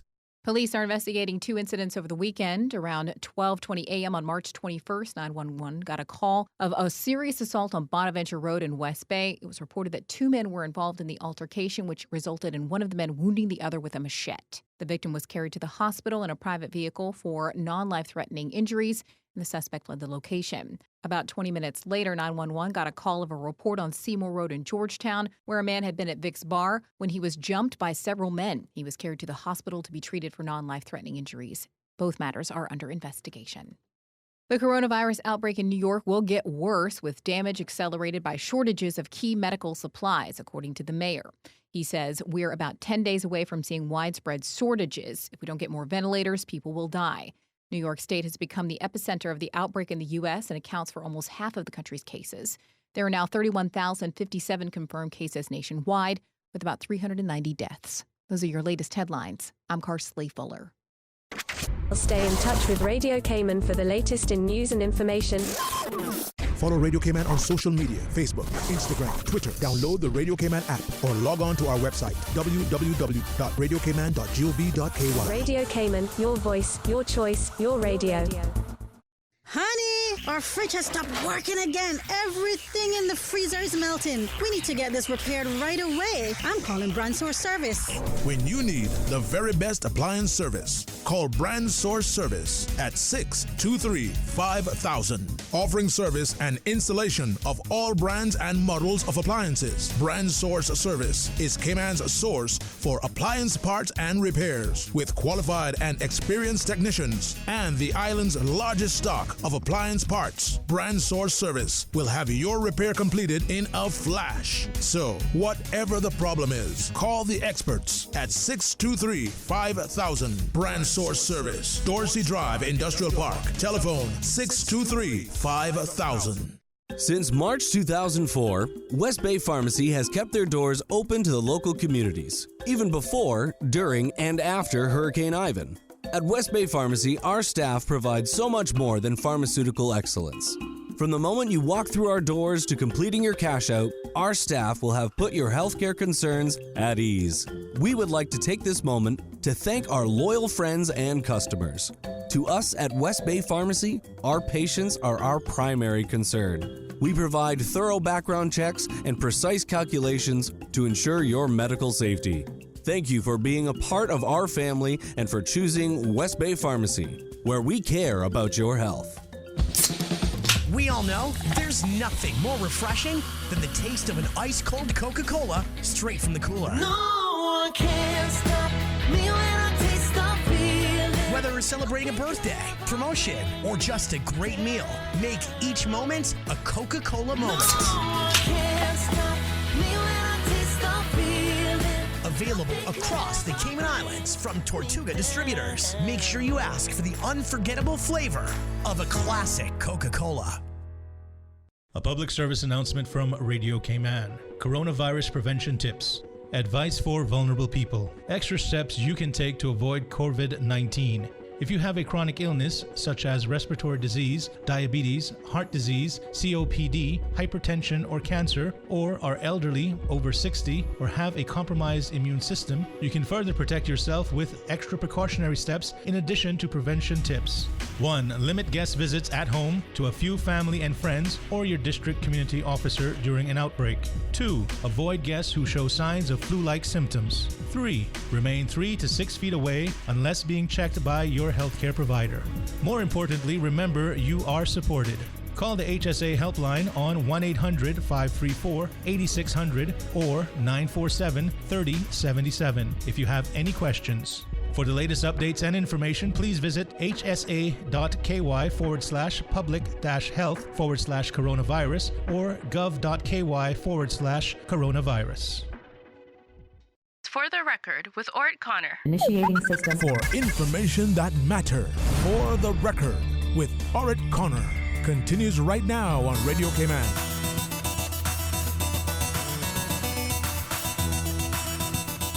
Good morning and welcome back to For the Record. In the studio with me, MLA and Councillor Mr. Austin Harris. We're talking about the Needs Assessment Unit, the services that they provide and the services that they're providing in these unusual circumstances with the COVID-19 outbreak as well. Mr. Harris. Thank you, OC, and again, good morning to the listening audience tuned in. As I mentioned before, last week the Cabinet approved a special supplementary emergency fund in order to assist those most vulnerable and those in distressed circumstances.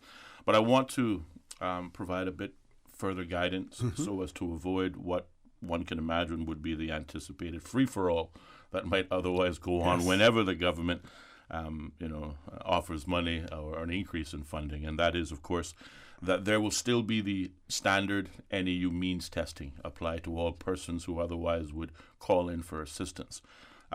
Whilst we anticipate that it won't be as onerous as perhaps the standard means testing, but we still have to ensure that those that receive assistance are in fact those who are vulnerable and or distressed circumstances, because the simple, honest fact is we do not have endless financial resources.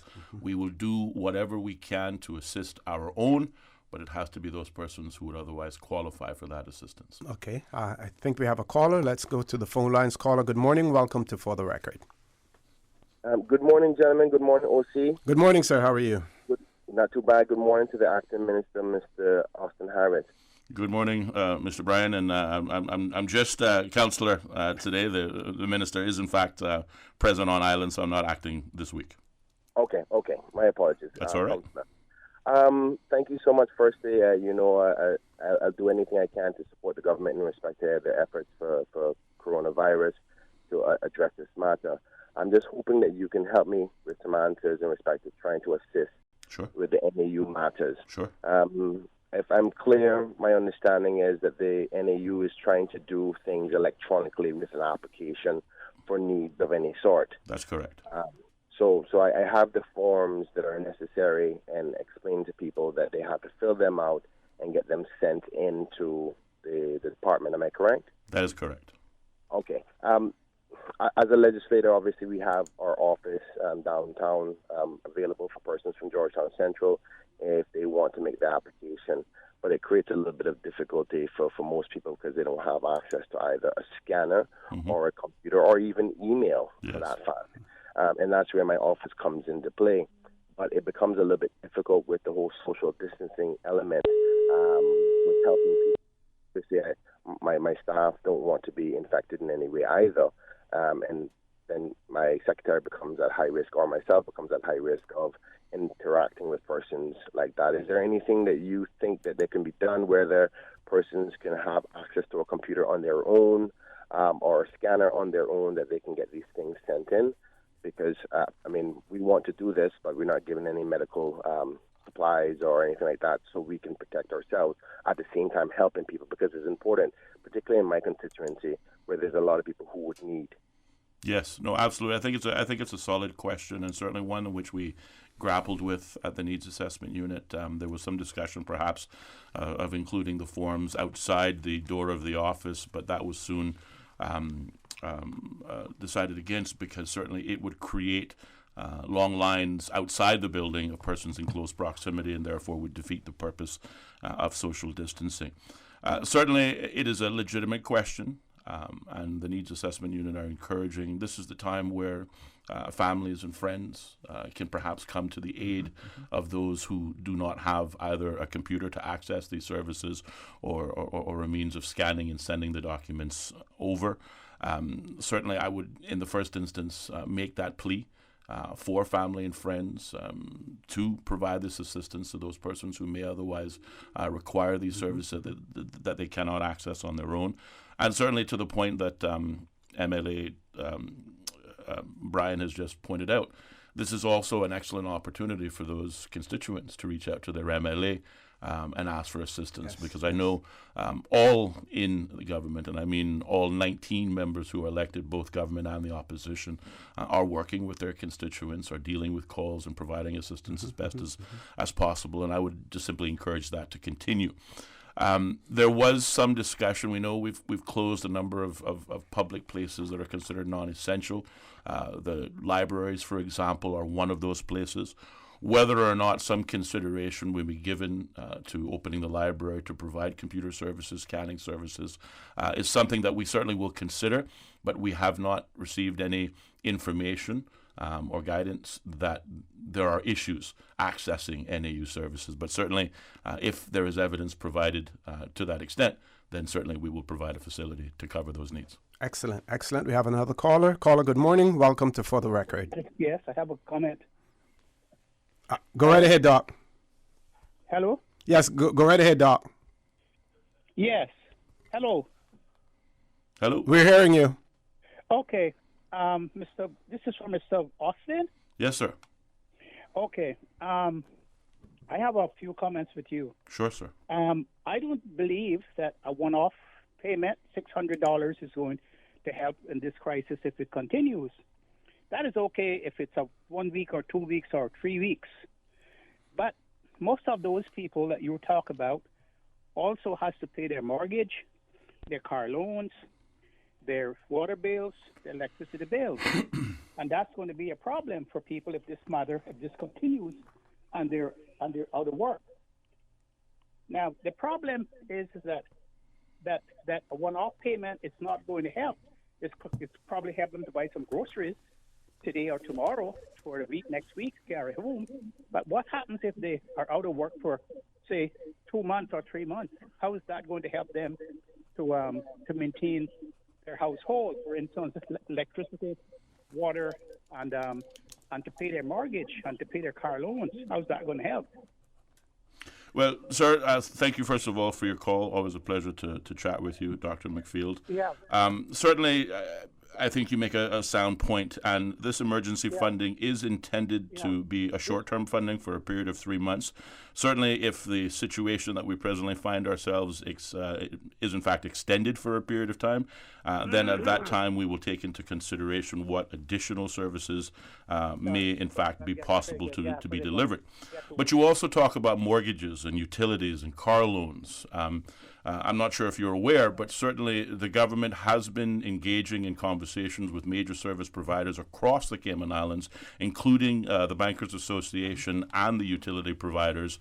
And it has been agreed, first of all, on the mortgage front, all persons who in fact have mortgages that are in good standing will qualify for a payment holiday for a period of 3 months. Likewise, all persons who receive utilities, whether it be water or electricity or otherwise, we have received agreement from the utility providers to also implement a payment holiday. No persons will be disconnected for a period of 3 months, and even more to the point, persons who had been disconnected previously have since been reconnected in order to deal with these distressing times that we find ourselves.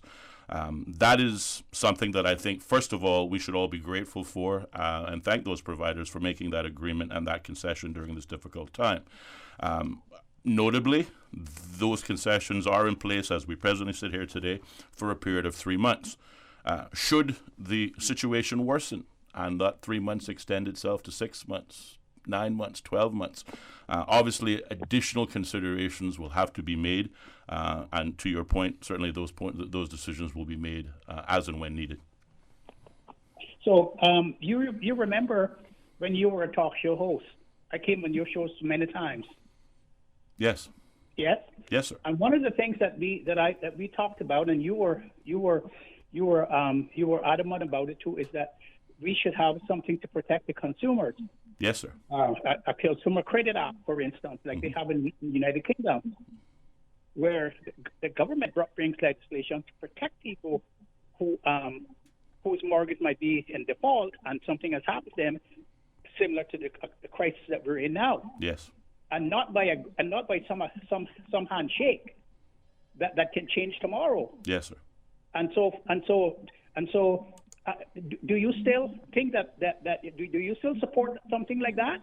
Absolutely, and more to the point, I can state to you that the Honourable Minister of Financial Services, Minister Tara Rivers, prior to the present threat of COVID-19, has been examining, first of all, the mortgage situation to determine, are we still in a similar crisis as we were some 3, maybe 4 years ago in terms of a number of foreclosures. She's been in discussion with the Bankers Association in terms of what protection can in fact be made available to avoid that large scale number of persons being foreclosed on, particularly during a short period of time, particularly against persons who were previously in good standing with their mortgages, but because of unfortunate or distressed circumstances fell behind on their payments for a period of 2 or 3 months. So yes, those works had already been ongoing with the view of introducing legislation to offer a layer of protection to consumers, but naturally they were interrupted by the present situation. But what I mean, Mr. Austin, we don't need to be in talks with them. We need to bring legislation. The government needs to do that, to bring legislation. And that could have been done many, many years ago, because a lot of people have lost their homes when they should not have lost their homes. And that is something that ought to have been put in place immediately. In the United Kingdom, the judges have a discretion when it comes to stop the foreclosure, and even has the discretion to change the mortgage agreement to protect the consumer. If he feels that is necessary. So we need to stop trying to get people to agree with us when the majority of the people needs protection. That's what I'm trying to say. Dr. McPhail, I don't disagree with you. And certainly my only response that I can give you is that, I just got here, just 3 years in. Certainly I can tell you, and like I said before, these conversations are taking place within the Ministry of Financial Services to address this. It was interrupted by, of course, our current catastrophe that we find ourselves in. I cannot sit here and tell you why those that came before me didn't take those necessary and important steps. Certainly, to your point, I supported that belief in my previous life, and nothing has changed today. And certainly it is something that I would support should we find ourselves at a point where, as it is legislation that is brought for approval in the Assembly. Okay. Good. Mr. Austin. And also, in conjunction with that, we need something to protect the tenant when the landlord can just put him out when he's in possession, because in London in England you can't do that. You have to go before rent assessment board and all that sort of stuff and things like that. Mm-hmm. And so turn off the potential things like water. Mm-hmm. I mean, these things need to be done. We are a first world country. We are not a third world country, and I urge you to start advocating for that within your government. Okay. Doc, I want to thank you very much for that. We've gone past our commercial break, and we have a whole bank of phone lines lit up as well. Folks, please stay tuned for the record. We'll be back shortly. When we return, we will take your calls. We want to remind you that there's someone waiting behind you, so we want you to be as brief as possible. Please stay tuned. Sending money to your family overseas shouldn't be a full-day process. Stop waiting in lines. MoneyGram, the safest and most convenient way to send money worldwide, offering 3 convenient locations: Shedden Road, Bodden Water Sports in West Bay, and at FIS Brack Agency in Cayman Brack. MoneyGram by Financial Integrated Services. Visit fiscayman.com for more information on MoneyGram services. MoneyGram, bringing you closer. For the record, with Orrett Connor. Initiating system. For information that matter. For the record, with Orrett Connor. Continues right now on Radio Cayman.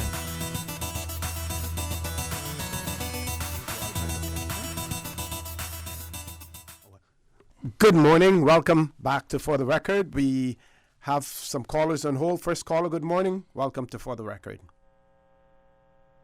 Hello? Good morning. Good morning, O'Shea. How are you today? I'm fine. And Mr. Austin Harris, how are you? I'm very well, my friend. Good morning, and thank you for your call. Yeah, man. I'm calling this morning to just mention something that happened over the weekend. I got and I'm sure other people got the same thing, and I sent it to people and thinking because it was from someone who I respect highly and thinking that it must be actual. It was about some helicopters coming over at 11:30 or something like that at night to spray. But I thought it was odd, but then I said it was coming from this person. And fake news. Yeah, and I like to send it on to some of my friends and stuff like that. And I got a message back from someone that says he just used a BS word, and I said, I wonder why that is, because he is really up on things. So I called the person who sent it to me, and then they told me that they had just got a call from someone else that said that was not, a government or not good stuff to be under thing. Yes. Anyway, the point, I just want to apologize to everybody who might have gotten this from me yesterday, because I said it got to be, a couple of dozen or something, because I just love to share things and I think it's important. So I don't know what we can do, but they've got some, I call them idiots out there, that will do things like that, and then they laugh about it like it's a joke, you know? Yes, yes. So I hope that we can have a way to I don't know if we can trace these kind of people, but you know, if we find out if someone does something like that and you know who's calling or sending it to you, then report it. If you can check and make sure it's not, you report it to somebody, because we got it. Well, I can't, you know, if it's the person that originates it, that's what I'm talking about. So I don't know what we're going to do, but these things make things more difficult for those people trying to help us in this situation. Absolutely. Yep, right. Certainly on that point, caller, I'll say on behalf of those persons who received that message, you're forgiven, but don't make it happen again. Certainly, this is something that is very important, and certainly I experienced it in my own constituency of Prospect. We have a number of WhatsApp groups for our community members so we can stay in contact and share information, but we too also suffer from the threat of fake news being spread and therefore raising anxiety levels, making people worry about nothing, or, you know, again, spreading fear. All I can encourage you and others to do is to accept information only from trusted sources. Your government has gone the extra mile and is engaged in daily press briefings throughout the week. We publish regular information through press releases, which all carry, of course, the tagline coming from GIS or otherwise. I would encourage you and everyone else, when sharing information specific to coronavirus, only share information that comes from trusted sources. One of the biggest trusted sources is the hsa.ky/coronavirus website or web page that is regularly updated and comes with all of the necessary advice and guidance notes. Mm-hmm. Okay. Thank you. Thank you very much, caller, for that. We have another caller. We have 6 minutes before we must go to a commercial break. Caller, good morning. Welcome to For the Record. Good morning. Good morning, sir. Good morning, Councillor. Good morning, sir. I heard you all talking about the need on the applications, forms, and the computer. Yes, sir. I just want to announce or alert people in West Bay that my office on Reverend Blackman Road on the Lucinda E. Banks building, number 949-8660, and that office, my secretary gets the forms, and we work with NAU, and my secretary is assisting people to complete the forms. We pull them off the computer and assist the person also in completing the forms. So I want to alert the public to that, my constituents, of course, and of course anyone else in West Bay that we can help. Thank you for that, Mr. Speaker. Can you, was that number 949-8660? Correct. Thank you so very much for that. I think that's an excellent service for those in West Bay. If the radio show host there can spare the time to do some announcements of it, I'd appreciate that.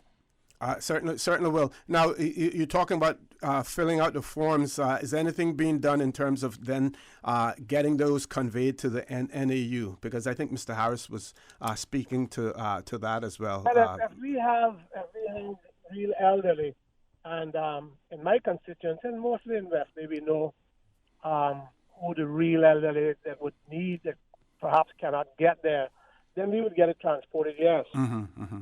Yes, certainly. But most people can take the forms themselves after the office assists them in completing them. But if need be, we'll drop them off, take them off. I talked to the NAU office, and they are very inundated with work, and it could probably get worse. But they're a hard-working crew, and I want to say thanks to them because Ms. Tamara Holston and Ms. Mendoza, all of those people there, they work real hard in that I don't know all the names in that department. Mm-hmm. And I just want to say thanks to them on behalf of everyone because they are doing a fantastic job in trying to deal with the issues as they are. Right. Me. Mr. Speaker, we still have about 3 minutes, and I won't be able to take another call within that period of time, so I want to give you the rest of the time. Then if you have any other comments that you want to make in terms of this situation in your district. Just to say that I think I announced already that I have met with people, and we are setting up a group to monitor the situation, to be a response team if necessary, again, to do that sort of thing, to look out for the elderly and the most vulnerable, and anyone else, of course, that we can help, but particularly the most vulnerable. If we have to do something for them, I'm doing my usual thing in my constituency and outside, of course. But I just want to say that that's what we're doing, and I want to thank my council for the way they assist us. Here with Tomlinson, Ashton, the Oscar, that group of people, they work hard to assist. And this time calls more than ever for neighbor looking out for neighbor. And I know that's hard to do, OC, because this is not something you see coming. Mm-hmm. You know, it's happening, it's there. And so it's a different kind of watch. Not a hurricane watch, a different kind of watch. But thank you very much for your time. Thank you very much, Mr. Speaker, Thank as you, well. sir. Time for us to take a commercial break. Folks, please stay tuned. For the record, we'll be back shortly. Those are the callers. We will take your calls as soon as we return as well.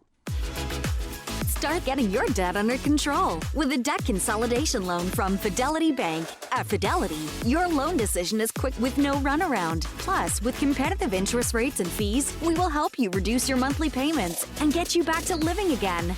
Don't let the burden of overwhelming debt tie you down this year. Call Fidelity today and let's make it happen with a Fidelity Bank debt consolidation loan.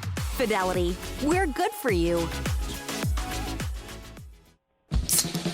We all know there's nothing more refreshing than the taste of an ice-cold Coca-Cola straight from the cooler. No one can stop me when I taste the feeling. Whether it's celebrating a birthday, promotion, or just a great meal, make each moment a Coca-Cola moment. No one can stop me when I taste the feeling. Available across the Cayman Islands from Tortuga Distributors. Make sure you ask for the unforgettable flavor of a classic Coca-Cola. Hi, I'm remodeling our bathroom. I have a few questions. Sure. What are some ideas to make my bathroom feel larger? How do I know if I'm picking the right vanity? How do I choose a new toilet or a new countertop? Also, the lighting is terrible. Can I put a window or a skylight? And do I really need an exhaust fan? You've come to the right place. At Brand Source, we custom design kitchen and baths, and our talented design team can help answer your questions. Whether you're looking for a modern, functional family bathroom or a luxurious personal retreat, we'll help create that beautiful space that makes your home yours. And if you're in a rush for a new look and have a limited budget, our ready-to-install bathroom vanities, built with solid wood and countertops of the finest materials, are a quick and easy remodeling solution. For the very best in custom-designed kitchens and baths, visit Brand Source Home Gallery on Dorsey Drive, Industrial Park, Cayman's Kitchen and Bath Center. For the record, with Orrett Connor. Initiating system. For information that matters. For the record, with Orrett Connor. Continues right now on Radio Cayman. Good morning. Good morning and welcome back to For the Record. I'm told that the speaker has rejoined us. Mr. Speaker, I thought you were finished. So did I. We lost him because we still had 2 minutes left before we went to the break. So I got the impression that the speaker was finished, but certainly if we are able to reconnect with him, we will. Mm-hmm. Let's go to the next caller. Caller, good morning. Welcome to For the Record. Good morning, caller. Welcome to For the Record.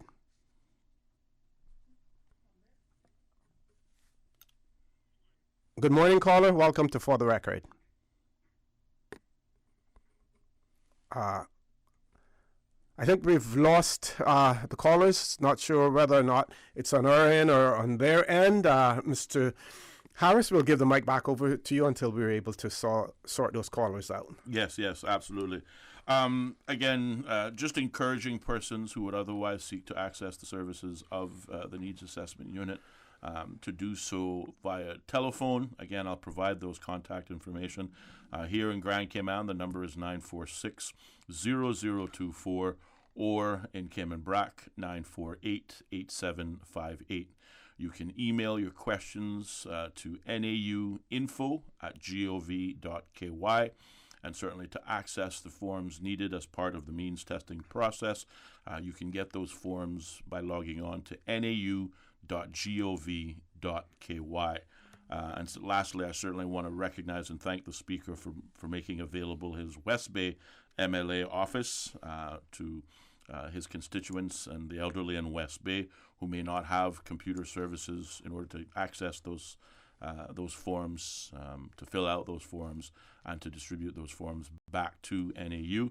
Again, for persons specifically in the District of West Bay, the office number for the West Bay MLA office is 949-8660. Okay, I think we've reconnected with the Speaker again.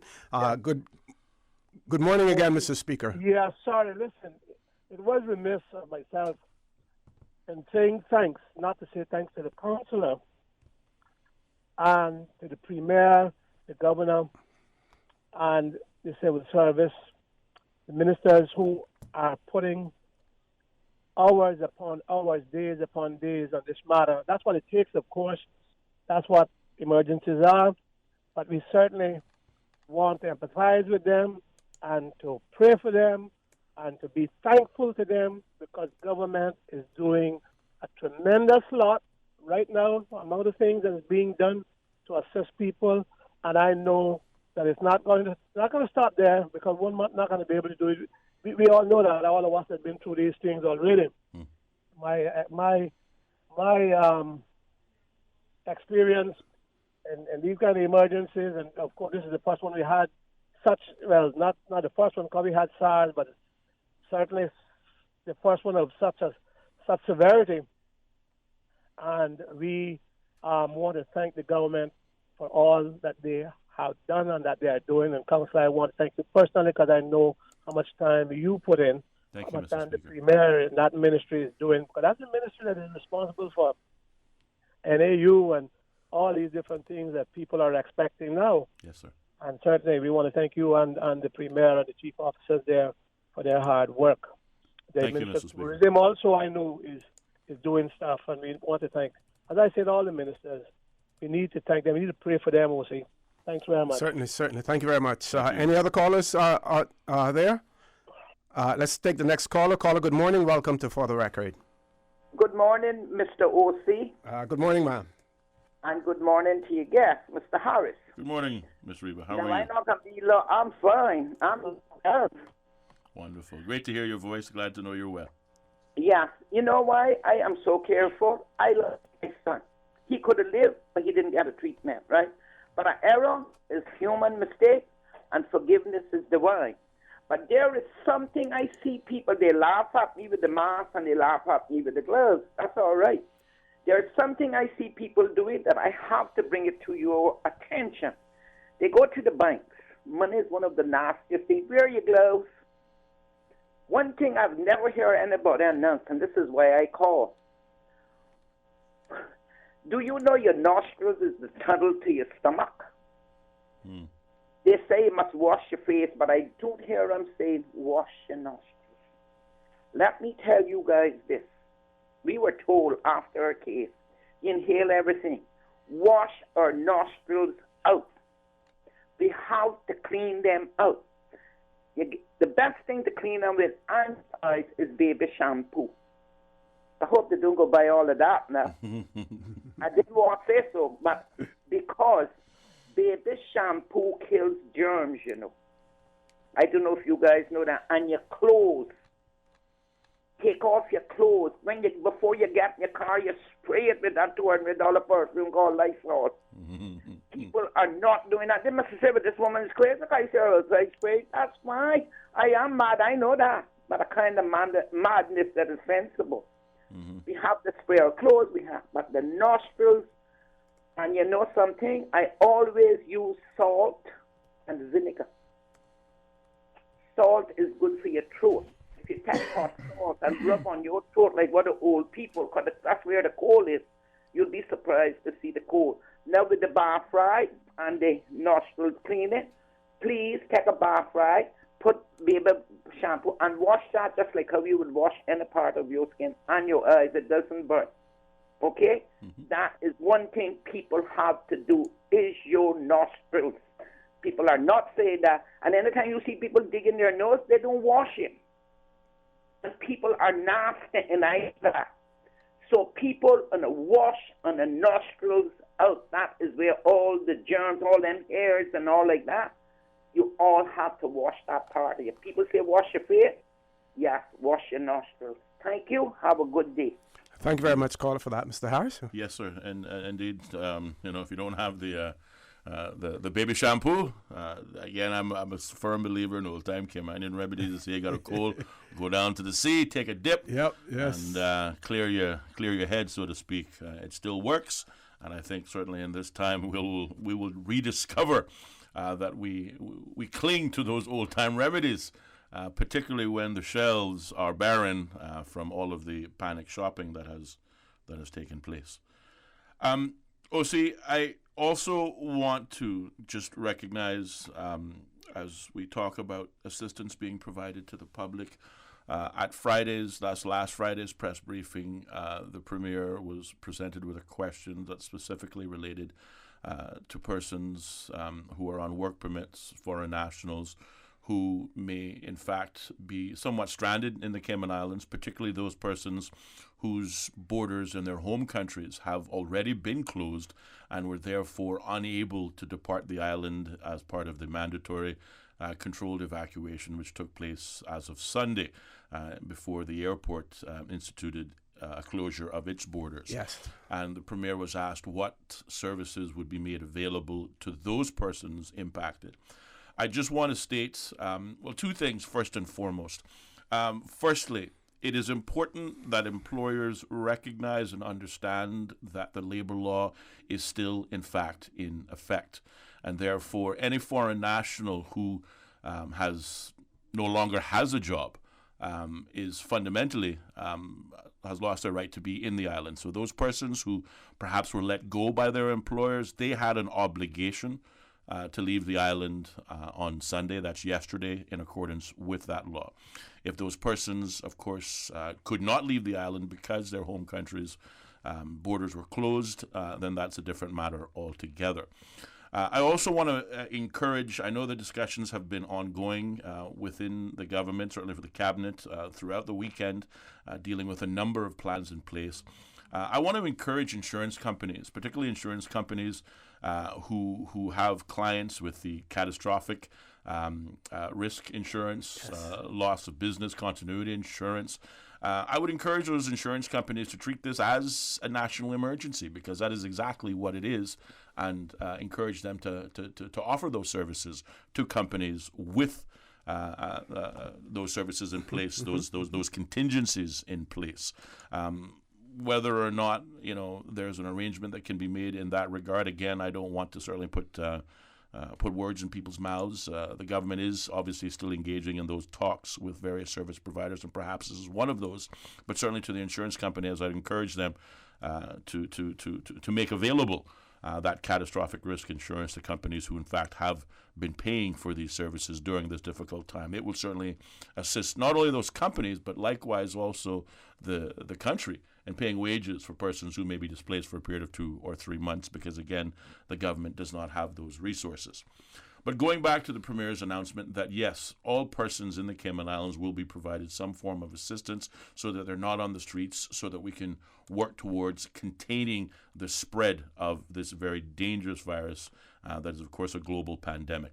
But I want to state that because the question came to the Premier on Friday, and the Needs Assessment Unit and the government were operating from a platform of Caymanians first, an obligation to look after our people first, and also engaging in a controlled evacuation of all non-essential persons from the Cayman Islands, in particular foreign nationals, repatriating them back to their home countries.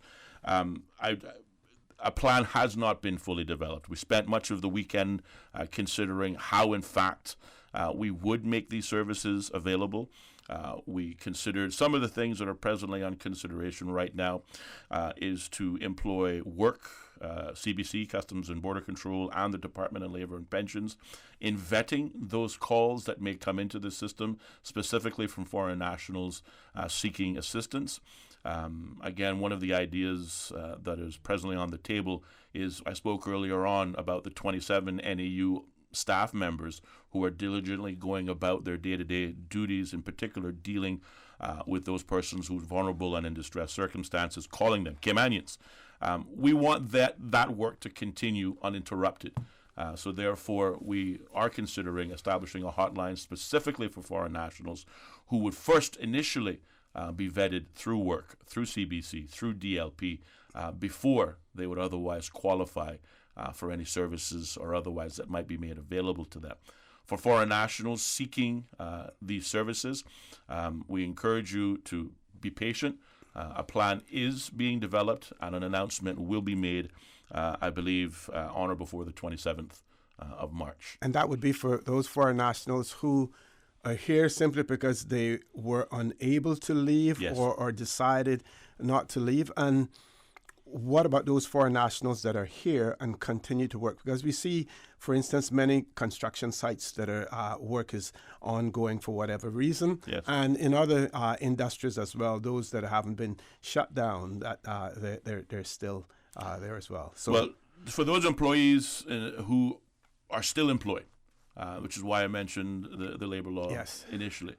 For those foreign nationals still employed by their employers, the first responsibility for their care is the employer.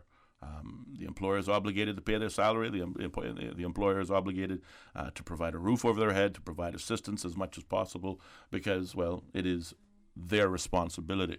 For those employees, however, that find themselves in circumstances where their employers are not providing these services, again, they will be vetted through work, CBC, and DLP, and we will consider what we can do to provide assistance in that regard. Okay. We're going to take our final commercial break for the morning, folks. Please stay tuned. For the record, we'll be back shortly. This is a public service announcement from your Radio Cayman, your community radio station. Here are some coronavirus prevention tips. Home isolation means staying indoors and completely avoiding contact with other people. You need to do this if you have symptoms of COVID-19. If you are practicing home isolation, you should stay in a well-ventilated room with a window to outside that can be opened separate from other people in your home. Keep the door closed and use a separate bathroom from the rest of the household, if available. If you have to share these facilities, regular sterilization will be required. Consider drawing up a bathroom schedule for washing or bathing and have the isolated person using the facilities last. For the latest updates and information, please visit hsa.ky/public-health/coronavirus or gov.ky/coronavirus. If your business is over here, but your customers are over here, adding more yellow to your business will bring you both right here. With everyone searching yellows, print, online, and mobile app, getting your business noticed is easier than ever. Book your consultation today at findyellow.com. Insurance is complicated. Make your life easier and better protected with comprehensive financial solutions from FIS Insurance Brokers with plans from life, health, property insurance, motor, public liability, and professional liability insurance. Whether you're protecting your family or your business, leave nothing to chance. Understand your options and protect yourself for the future. Speak to your FIS Insurance Broker agent today, located on Shedden Road by MoneyGram, or call 623-5616.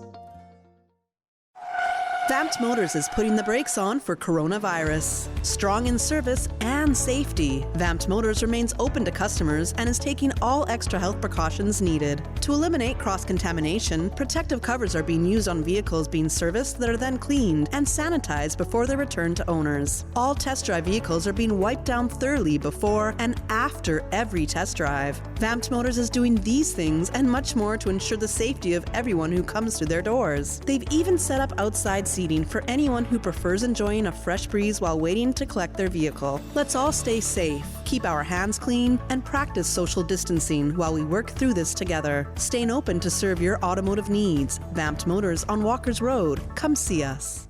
The Chief Medical Officer of the Cayman Islands, in an attempt of preventing the spread of COVID-19 in the community, has issued the following requirement. All persons who have arrived on flights from outside of the Cayman Islands since Monday, 16th March 2020, you are required to self-isolate for 14 days following your arrival. There are no exceptions. Non-compliance will result in a fine of $1,000 and imprisonment for 6 months on conviction. If this applies to you, please stay in your home or your temporary residence. Again, all persons who have arrived on flight from outside of the Cayman Islands since Monday, 16th March 2020, you are required to isolate for 14 days following your arrival.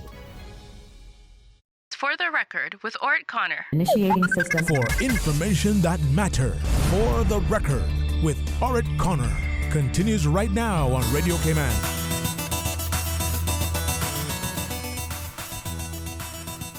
Good morning and welcome back to For the Record. We have a caller, but before we go to that caller, I just want to give some attention to something that was sent by one of our listeners in relation to notice that was sent out by the Cayman Islands Bankers Association in relation to those financial institutions that were participating in the deferral of mortgage payments. And the person pointed out that in that Bankers Association notification, Royal Bank of Canada was not included. And what I want to share with that individual and our listening audience is the fact that the Cayman Compass on the 18th of March carried an article in relation to it. And in what they said that relates to Royal Bank of Canada, it says the Royal Bank of Canada said most Royal Bank of Canada personal banking clients in the Caribbean will immediately benefit from an automatic 3-month payment deferral on credit facilities. Business and corporate banking clients are also eligible for the relief program once they have been assessed by a Royal Bank of Canada representative. Automatic payment deferrals will be applied as of the 17th of March and remain in effect until the 30th of June or until further advice. Royal Bank of Canada client accounts must be current and in good standing as of March 2nd, 2020 to be eligible for the program. Royal Bank of Canada clients who are already participating in Royal Bank of Canada relief programs for other circumstances are excluded from the program. So that's probably why at that point in time, the Royal Bank of Canada was not included in the list that was sent out. Let's go to our phone lines. Caller, good morning. Welcome to For the Record. Yes, good morning, Mr. O'Connor. Good morning again, sir. Good morning to Councillor Harris. Good morning to you, sir. Thank you for your call. Welcome. Yeah, I have a question. If the Cayman Islands government finds themselves in financial difficulties in providing financial assistance to those people that you're now having plans on helping, if this situation continues further than we're expecting, will England be willing to help the Cayman Islands government in assisting people who are finding themselves in financial difficulties because of this situation going further than we're expecting? Certainly, caller, thank you for your question. Let me answer it this way. First of all, yes, the country is in a good fiscal position financially. Like our parents taught us when we were young, put away a little money for the rainy day. Well, it's pouring outside. I know there are many in the public who criticize the government's consistent surpluses that are recorded year after year. And certainly even more persons recommending ways in which we could spend that surplus. I just want to simply put, for the record, had we listened to that criticism and spent those surpluses, then we would be in quite a pickle today. But because we were financially prudent, the country is in a good position in order to provide necessary services specifically to our Caymanian people. Should that change, and certainly should this emergency last longer than we all would like, certainly I also want to recognize the assistance that we continue to receive and the collaboration that we continue to enjoy with the United Kingdom vis-a-vis His Excellency the Governor, Mr. Martin Roper. In addition to discussing, of course, necessary emergency air bridges during our border closures, we are also in discussion in terms of other assistance, whether it be funding or otherwise. I certainly, for one, as you will know, have maintained that we should, at whenever possible, avoid any unnecessary borrowing, because certainly that additional borrowing leads to finance charges, which leads to debt, which we've all been through. So certainly the government, and my recommendation, and will receive my support for, are any prudent measures to secure our fiscal position. But to your point, I'm also confident that should that money run out, there are mechanisms in place in order to get more. Okay. One of our listeners, and you did mention insurance companies. They say the insurance companies are they working with people who are not employed and cannot pay their premium? Will their policies lapse? I know that, for instance, there are some insurance companies, when it comes to automobile insurance, yes. They won't insure you for a portion of the year. They do only annual insurance, and whether or not even that may change. I don't know if you have any information on that, Mr. Harris. Regrettably, I don't have any information specifically to insurance premiums, but it is a good opportunity for me to, again, encourage the business community, whether it is looking after your own staff, and that staff may be Caymanians as well as foreign nationals, those that remain. I encourage these companies to do all that they can for them, not to leave it entirely on the government in order to provide those services. In that regard, only because I was asked the question on social media over the weekend, I state, as the Premier has stated emphatically time and time again, the government does not have the resources to subsidize the labor costs in this country. That is, wages in particular. If we were to do that, then this surplus that the last caller talked about and the money potentially running out, we'd be broke in a week. So in that regard, we've talked a lot about what the government is doing, and we will continue to do that which is necessary to look after the Caymanians and citizens of this country during this difficult time. But I encourage employers and the business community to step up, as they have already. And I'm grateful for that, but for that to continue so that, as I said before, this is not a me problem, this is a we problem, and we are going to get through it together. Certainly. We're going to take our last caller for the morning. Caller, good morning. Welcome to For the Record. Hey, good morning, gentlemen. Good morning, sir. How are you doing? Very good. Thank you for your call. All right, Mr. Harris, Orman here up in the West Bay. Hello, Mr. Orman. Good to hear your voice. Hope you and your family are well. Thank you very much, and same to you and yours. Thank you, sir. And Mr. Connor as well. Thank you, sir. Right. I want to certainly congratulate and commend the government on the robust job they're doing with this virus situation. I think at one time, more than this one, but even now more than ever, the government is doing a job that I think we all should be proud of. Thank you, sir. And what you said about for the rainy day, that's so true. I always thought that if you take care of your money will take care of you. That's also true. Right. And what I really calling about this morning, shortly I'll make it, one of our pioneers in West Bay, Mr. George Ebanks, known as Halley, 94 years old, passed away yesterday morning. Oh, sorry to hear that. Yes. He Very sorry. certainly. I'll just give a brief history because I know time is not on my side. He was a seaman like a lot of us, and then came home and got into construction. A very family man. He was one of the many that contribute to the building of the Cayman Islands Airport.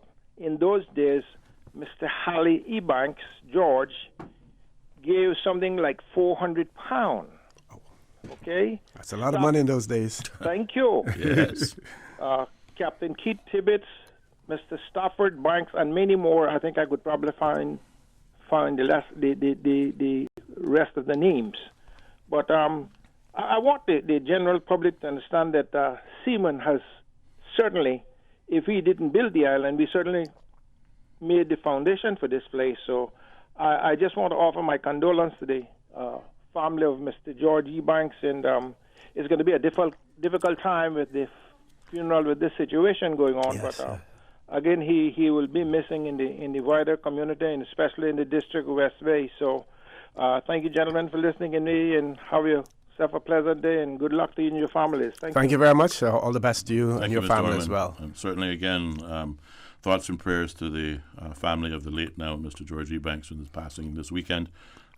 Very sad. Certainly. Mr. Harris, closing comments? So, I just wanted to thank you and the good folks here at Radio Cayman for allowing myself and members of the government over the course of these last few weeks to share what we believe are important messages for the benefit of the public. Again, I want to encourage Caymanians, specifically those persons who are elderly, those persons who are disabled, those existing clients of the Needs Assessment Unit, or those perhaps needing assistance during this difficult time in terms of household expenditure, to reach out to the NAU at 946-0024 or nauinfo@gov.ky via email. I also want to continue my plea specifically to landlords. As we've talked about before, the government were able to get an agreement from the banks to give mortgage holidays.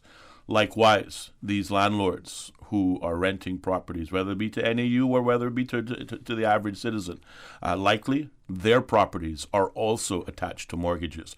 And if those mortgages are in fact in good standing, those landlords will receive a break in that mortgage. I encourage you, as the guest who came before me, I think it was Ms. Coleman, who recommended that we pay it forward. If you received a discount or a break in your mortgage, then perhaps you want to pass that forward on to your tenants who are also suffering and in difficult circumstances. Again, this is not a me problem, it is a we problem, but as we did in Hurricane Ivan, we shall do again. And we shall come through this thing together if we work together, if we look out for each other. We are our brother's keeper. I have every belief whatsoever that that is going to happen. And again, as I said the last time we were together, the Almighty still sits on his throne and prayer still works. Thank you very much. Thank you very much, Mr. Harris, for being here as well. Folks, I want to thank you for allowing Radio Cayman and by extension For the Record into your homes, into your vehicles, into your places of work. I also want to remind you that we are our brothers and our sisters' keepers. There is always someone out there who's less fortunate than we are, and I ask you to extend a helping hand to them. If you can't do that, then I suggest you donate to a worthy charity, because we always want to consider those who need, not necessarily those who want or even those who crave. I say to you, have a great day.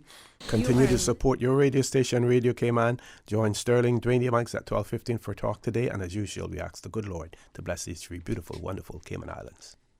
You are listening to Radio Cayman, the voice of the Cayman Islands. Today's biggest news. Radio Cayman. It's only two species that we have, on the island. Generations present. Your voice, your choice. For today's biggest news. Access. Information. Local, regional, international. This is headlines from Radio Cayman's newsroom team. Today's biggest news. Starting today, Foster's Supermarket, Priced Right, Kirk Market, and Hurley's Marketplace have put several limits on products. There has been a limit of 2 per UPC per customer on the entire grocery, frozen, and health and beauty care department items. Items that remain limit-free include meat, seafood, produce, dairy, deli, and bakery department items. The group put the limits in place to stop panic buying and keep products on the shelves longer. South Korea has reported the lowest number of new coronavirus cases since infection rates peaked 4 weeks ago, fueling hope Asia's worst outbreak outside China may be abating. The country reported 64 new cases of COVID-19 in the last 24 hours, taking the total to 8,961 with 111 deaths. But health officials warn against complacency, saying the country still faces a long war against infection. And former Hollywood producer and convicted sex offender Harvey Weinstein is tested positive for coronavirus while in prison. He's now in isolation, according to the president of New York State Correctional Officers and Police Benevolent Association. Weinstein was found guilty of rape and sexual assault last month and sentenced to 23 years in prison. His lawyers have vowed to appeal against his conviction. Those are your headlines. I'm Karsley Fuller. Stay in touch with Radio Cayman for the latest in news and information. Follow Radio Cayman on social media, Facebook, Instagram, Twitter. Download the Radio Cayman app or log on to our website, www.radiocayman.gov.ky. Radio Cayman, your voice, your choice, your radio. RC Fusion. Brought to you by Nathan General Maintenance and Construction. You break it, they fix it. Call the General for a free quote, 917-7586.